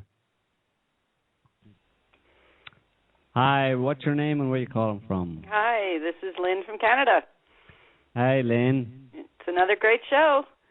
Excellent. I just wanted to say a couple of things. One, speaking to the whole food pyramid and who decides, the interesting thing about the recommendations is that contrary to a lot of beliefs, and I got this from Lierre Keith, wonderful book, everybody should read it, is that those recommendations are not created by the FDA, by the people who are supposedly created, who should be looking after our health. That is a U.S. agricultural recommendation. In other words, that what we're being told we should eat is being formulated by the people who are going to make money off of the fact that we eat it. Yeah. That's what it goes back to greed. Yep. That was a big shock. I was quite surprised to read that. But after, if you think about it for a second, it sure makes sense. It makes absolute sense. Greed, corruption. Many Monsanto and other big employees leave their positions in the company, go into to government, become the issue czars, food advisors, inspector, whatever. Yeah, it's the revolving lobbyist door. Mm-hmm. So it's no surprise. A lot. So, and the other thing I wanted to do was going way back to individual applications of the paleo diet. It's the one guy said he was working into it slowly. That's really important. I was lucky enough to be following along right from the beginning. So we went gluten-free, grain-free, gradually. So as the shift into a really, very strict ketogenic diet was quite easy. So somebody who's coming along later, do exactly what you've been told. Read everything you can, and then go slowly. Especially the older you are, the slower you need to go. So for me, the transition was almost like over 3 years, and it was a very easy one, but I'd been following along. And people think you're crazy. My family thinks I'm nuts, but I look at all of them. I'm the oldest. I'm in my mid-50s, and I look at all my brothers and go, okay, I'm the only one who's a good weight. I am on no drugs. I mean, not even aspirin, and you're on statins, and you're on this, and you're on that, and you can't touch your toes anymore, and you've got eczema, and what's wrong with this picture? I'm the oldest of the lot. They don't see it. It's amazing, isn't it? Oh, it floors me. It just floors me. And one of my sister-in-laws was down with cancer, and I was sending her all this stuff, and she was like, well, I just don't want to take the chance. And I understood where she was coming from. She had children, and, she wanted to make sure she was there for them, but at the same time, she went and did chemo and the whole thing, and it was horrible to watch. It was awful. But she's been so brainwashed that she didn't want to take the chance. It was just like, oh my God, girl, it was just awful. Did she survive it? Yes, she did. And she is kind of on a modified, no gluten, no whatever, but she just won't take that step into the ketogenic that I think would make the total difference for her. She's just too scared, and that was sad. But, she did make it through, and we're all very happy for that. But I think her journey would have been a lot less traumatic if she'd been willing to just take that chance, All right. All right, Lynn, anyway, thanks. Great show. Hey, Kissy. Talk to you later. We got another call here. We're going to go to this call. Hi, caller. What's your name and where are you from? This is Amanda, and I'm calling from Pennsylvania. Hi, I have a comment. Thank you. Hi. I have a question and a comment. A comment, you were talking about what the agriculture business and pharmaceuticals are doing to humans in regards with GMO, and I think it should be also maybe discussed a little bit in regards to anyone's common domestic cat, dog, or a pet. They treat them the same way. Yeah. Oh, yeah. I mean, my cat in November was diagnosed. I had noticed symptoms that were unusual, vomiting, things like that. I took him in to finally get a blood test because it was just happening too frequently within like a month and a half. And they diagnosed him with pancreatitis. And the vet gave me medication for him. I said, I want to do things holistically, so please, no antibiotics. I will, if you can recommend a herbal supplement that has the same properties as an antibiotic, like, say, echinacea or turmeric. I think I said that correctly. And she didn't.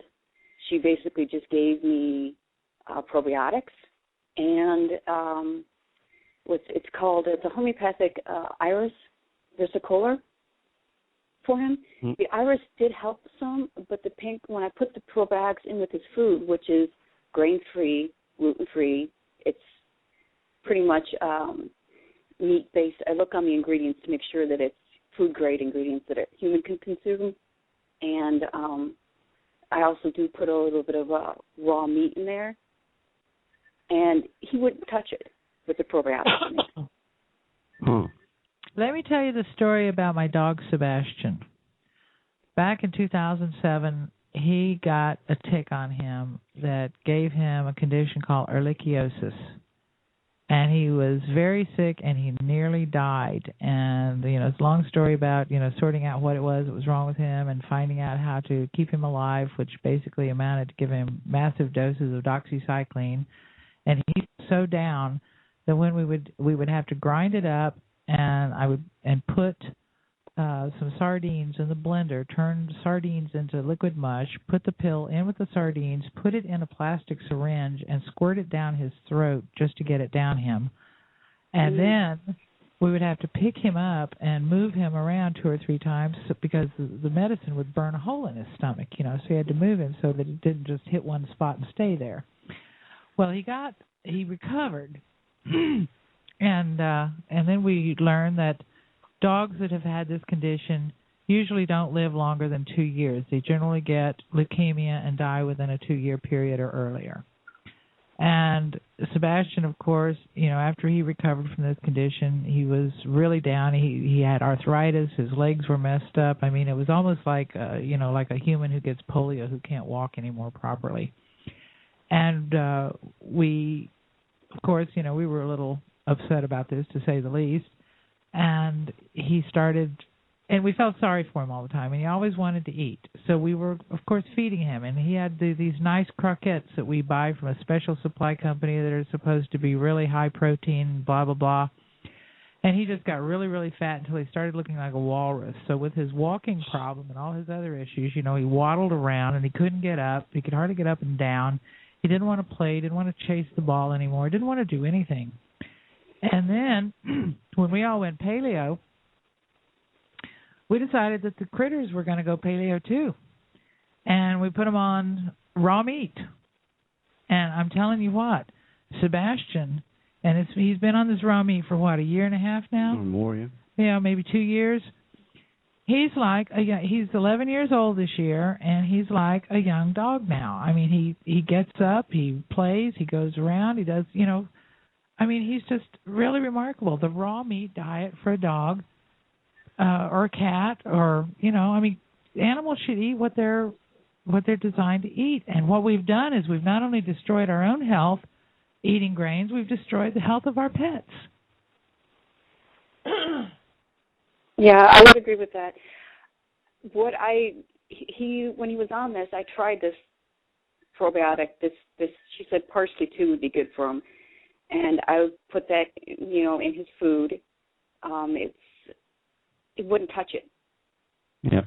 2 weeks I tried this, wouldn't touch it. His symptoms got worse, more sick, vomiting more frequently. He just laid there. He always wanted to be in my lap, didn't want to be picked up. The thought of playing didn't even, nothing like that. Finally, after 2 weeks, I said, this is enough because he's not improving and it's scaring me. So I took him off of that. I threw it out. I put a little bit of turmeric, a bit of ginger, Oregon grape, and a bit of catnip ground up. Occasionally I'll feed him what's from Health Force Nutritionals. They have a green mush that has super greens. Mm-hmm. And I'll mix that in with it. And it's, I'll put a little bit, I'll cut, like the raw chicken, or a little bit of beef raw, and I'll, make it so it's a mushy, watery, because he's gotten to the point, or was previous, didn't even want to drink water, even if it was distilled and cured. He wasn't interested. And now he is completely fine, jumps around doesn't want, he plays, completely different. No vomiting, no other symptoms of pancreatitis, nothing. And when I would call to make the appointment, when I spoke with the vet, I tried to ask her, okay, well, what will the parsley do? Why are you, trying to get her to tell me this is going to do this and this and this, it's going to mitigate that, take care of this symptom. It was just, here's the probiotics, give them this, and come back, when it's 3/4 empty. And I'm thinking, okay, and you're a holistic vet. I don't know. It's very hard to find holistic vets or people who understand that what we're doing to ourselves, we're also doing to our pets, because most of the pet food, commercial as at a grocery store, even at a specialty, like say a Petco or some of these great big monster pet stores, they still sell food. This holistic thing, I mean, I'm surprised that they're giving a cat vegetable matter, because a cat wouldn't normally eat vegetable matter. Why isn't the cat just eating plenty of raw meat, raw fish? You know, if you can't get raw meat and raw fish for the cat, give them canned sardines. I mean, it's just, I've never yet seen a cat that wouldn't eat a sardine. You know, and it's just logical. Give them what they would naturally eat in the wild. Okay, honey, we've got a caller coming in, I think. Thank you. Thank you so much Thanks, for Amanda. bringing up this topic. Very important. Bye, Amanda. Bye. Bye-bye.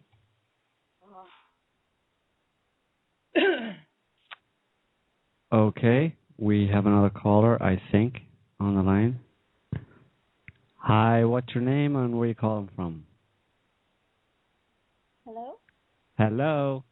Hi, my name is Bahar. I'm from the Netherlands. Hi, Bahar. Hi. I would like to ask something. In the past, I would be in discussions about food and stuff. Can you speak up a little bit, Bahar? Oh, yeah, sure. Is this better? Yep. Okay. So I've noticed that there are a lot of people who are very pro-raw milk. And the kind of arguments they use, they're a bit, I don't really see them as very valid arguments. And one of them is that someone said that there is no animal that wouldn't say no to raw milk or even butter or yogurt. Mm-hmm. And it's not only cats who like raw milk or whatever, but also horses and pigs and chickens. So they're very much pro raw milk, and I wonder what you guys think about that. Well, from a Paleolithic point of view, any kind of animal milk is out because Paleolithic people hadn't domesticated animals and didn't milk them. So from an evolutionary point of view, we humans haven't evolved, But let me say, the next step after, wild Paleolithic living was herding animals, at which point some individuals did get a genetic tweak that permitted them to be able to survive and digest milk proteins after adulthood. It's not to say that it's the best thing for you, but there are people who can survive on it. They can digest it. They can extract, certain things from it. But casein still and always has an opioid type protein, which is not good for you. So I would say that you can survive on it if push comes to shove, but it's not optimal. Yeah, the argument that no person or no animal would say no to certain foods is also linked to that opioid thing. Just because an animal would like something, it doesn't mean it's good for the animals. An alcoholic can't say no to alcohol. A drug addict can't say no to drugs. Well, there's a listener just wrote in, and his name's Scott, and he said also there's no animal that would say no to a Snickers bar.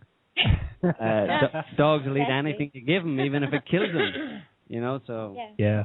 And they also use the argument that some tribes are very healthy because their diet consists of raw milk products. And I guess the genetic but those tribes in Africa, and I think it's the what do you call those tall ones? Very tall. In Kenya. Huh? So a tribe in Kenya, in that region. The very tall ones that jump up and down. Zulus, aren't they? No, they're not Zulus. No. I can't remember their name. Somebody will pop me up their name. But they basically survive mostly on cow blood and cow milk. Yeah. They eat meat as well. But they've been doing that for a long time. Yeah. Yeah, but that's the thing. I mean, a lot of people say I feel better when doing, for example, the whole fasting completely for 3 months. I mean, you have to compare what they ate before as well.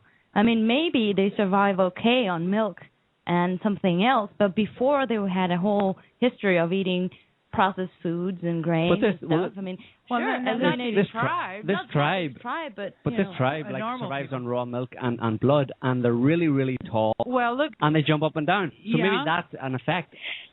Their genetics have been changed by this diet to make them really tall and jump up and down. Well, of course, when you jump up and down and you've got milk in you, what do you get? Ice butter. Cream. Yeah. And if they move north, it will be ice cream. No, seriously, I would say that there is they have a special genetic adjustment that's been made for their diet. And like I said, there are some Northern Europeans and some that came from the steppes of Central Asia and so forth that did get this genetic tweak. But theirs is probably much later because they can survive on it, but it's not optimal. And I'm really curious to see, or I'm curious to think, what might this particular tribe we're talking about that survives on blood and raw milk,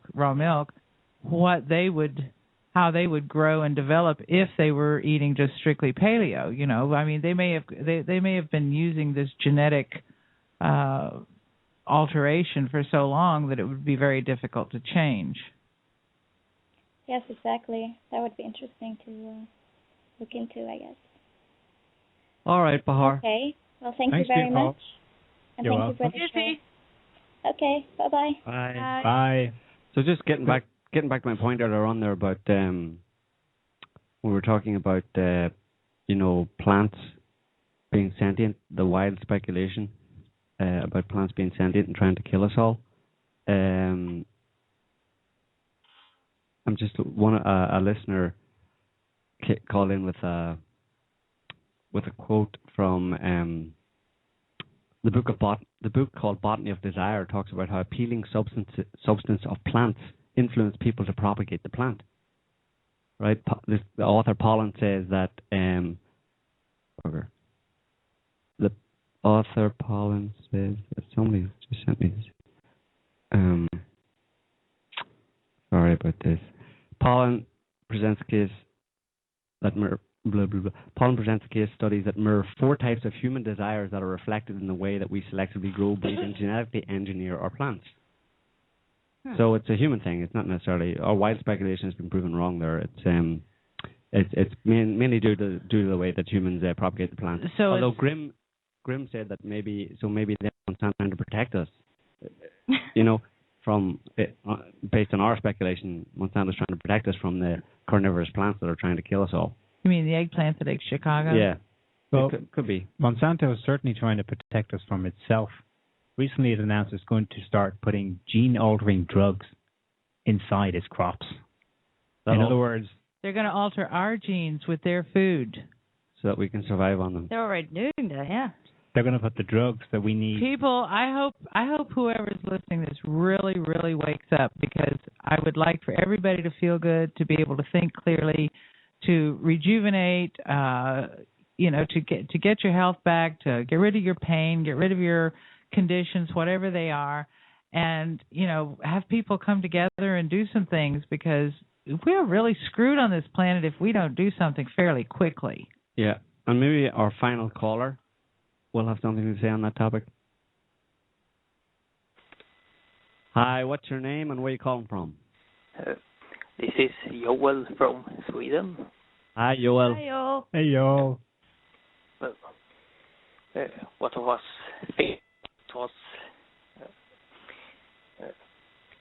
when it comes to how the enormous amount of disinformation about diet and the quite evolutionarily speaking ludicrous way that people in general are eating. It seems that the psychopaths in charge of our world are pretty much as fooled as the rest of the population.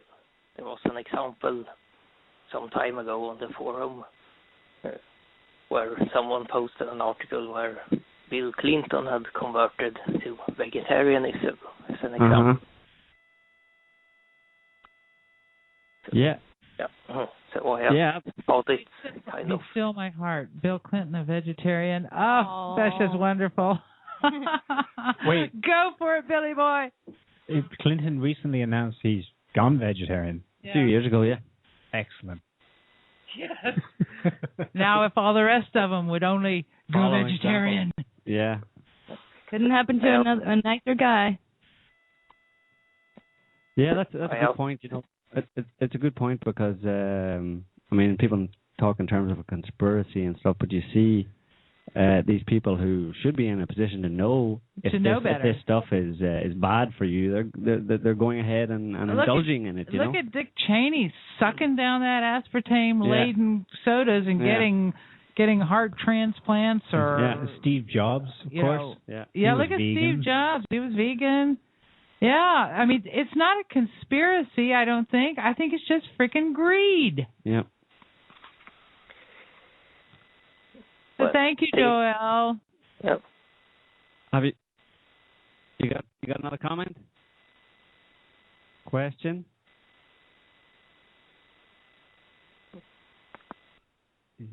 I think he's gone. He's gone. Okay. We scared him off. Yeah, we didn't get the Player Making Bacon song this week, but we will again at some point in the future because everybody likes that song. I just want to point out that of all the people at this table, I would say that, well, Chew runs a close second, but I'm the one that is most likely to have kissed the Blarney Stone, and I've never been to Ireland. What do you mean you're the most likely one to have kissed the Blarney Stone? I can out-talk any of you. No, the story behind the Blarney Stone is it was put there so that American tourists would have something to do. Yeah. Irish people don't actually go and kiss the Blarney Stone. Right beside the Blarney Stone for American tourists, there is a guy selling bottles of pure Irish air. And he's doing a roaring trade. Yeah. They're only €10 each. Oh, my God. So anyway, on that note, we hope everybody has enjoyed the show. Thanks for listening. Thanks to our callers. Next week, we should give a plug for next week. We're going to have Sandra Brown, author of Women Who Love Psychopaths. And we're going to talk trash about psychopaths. Yeah. And all sorts of other things. In the romantic sense. Yes, if that's possible. So that's one you won't want to miss. So tune in next week. And until then, have a good one.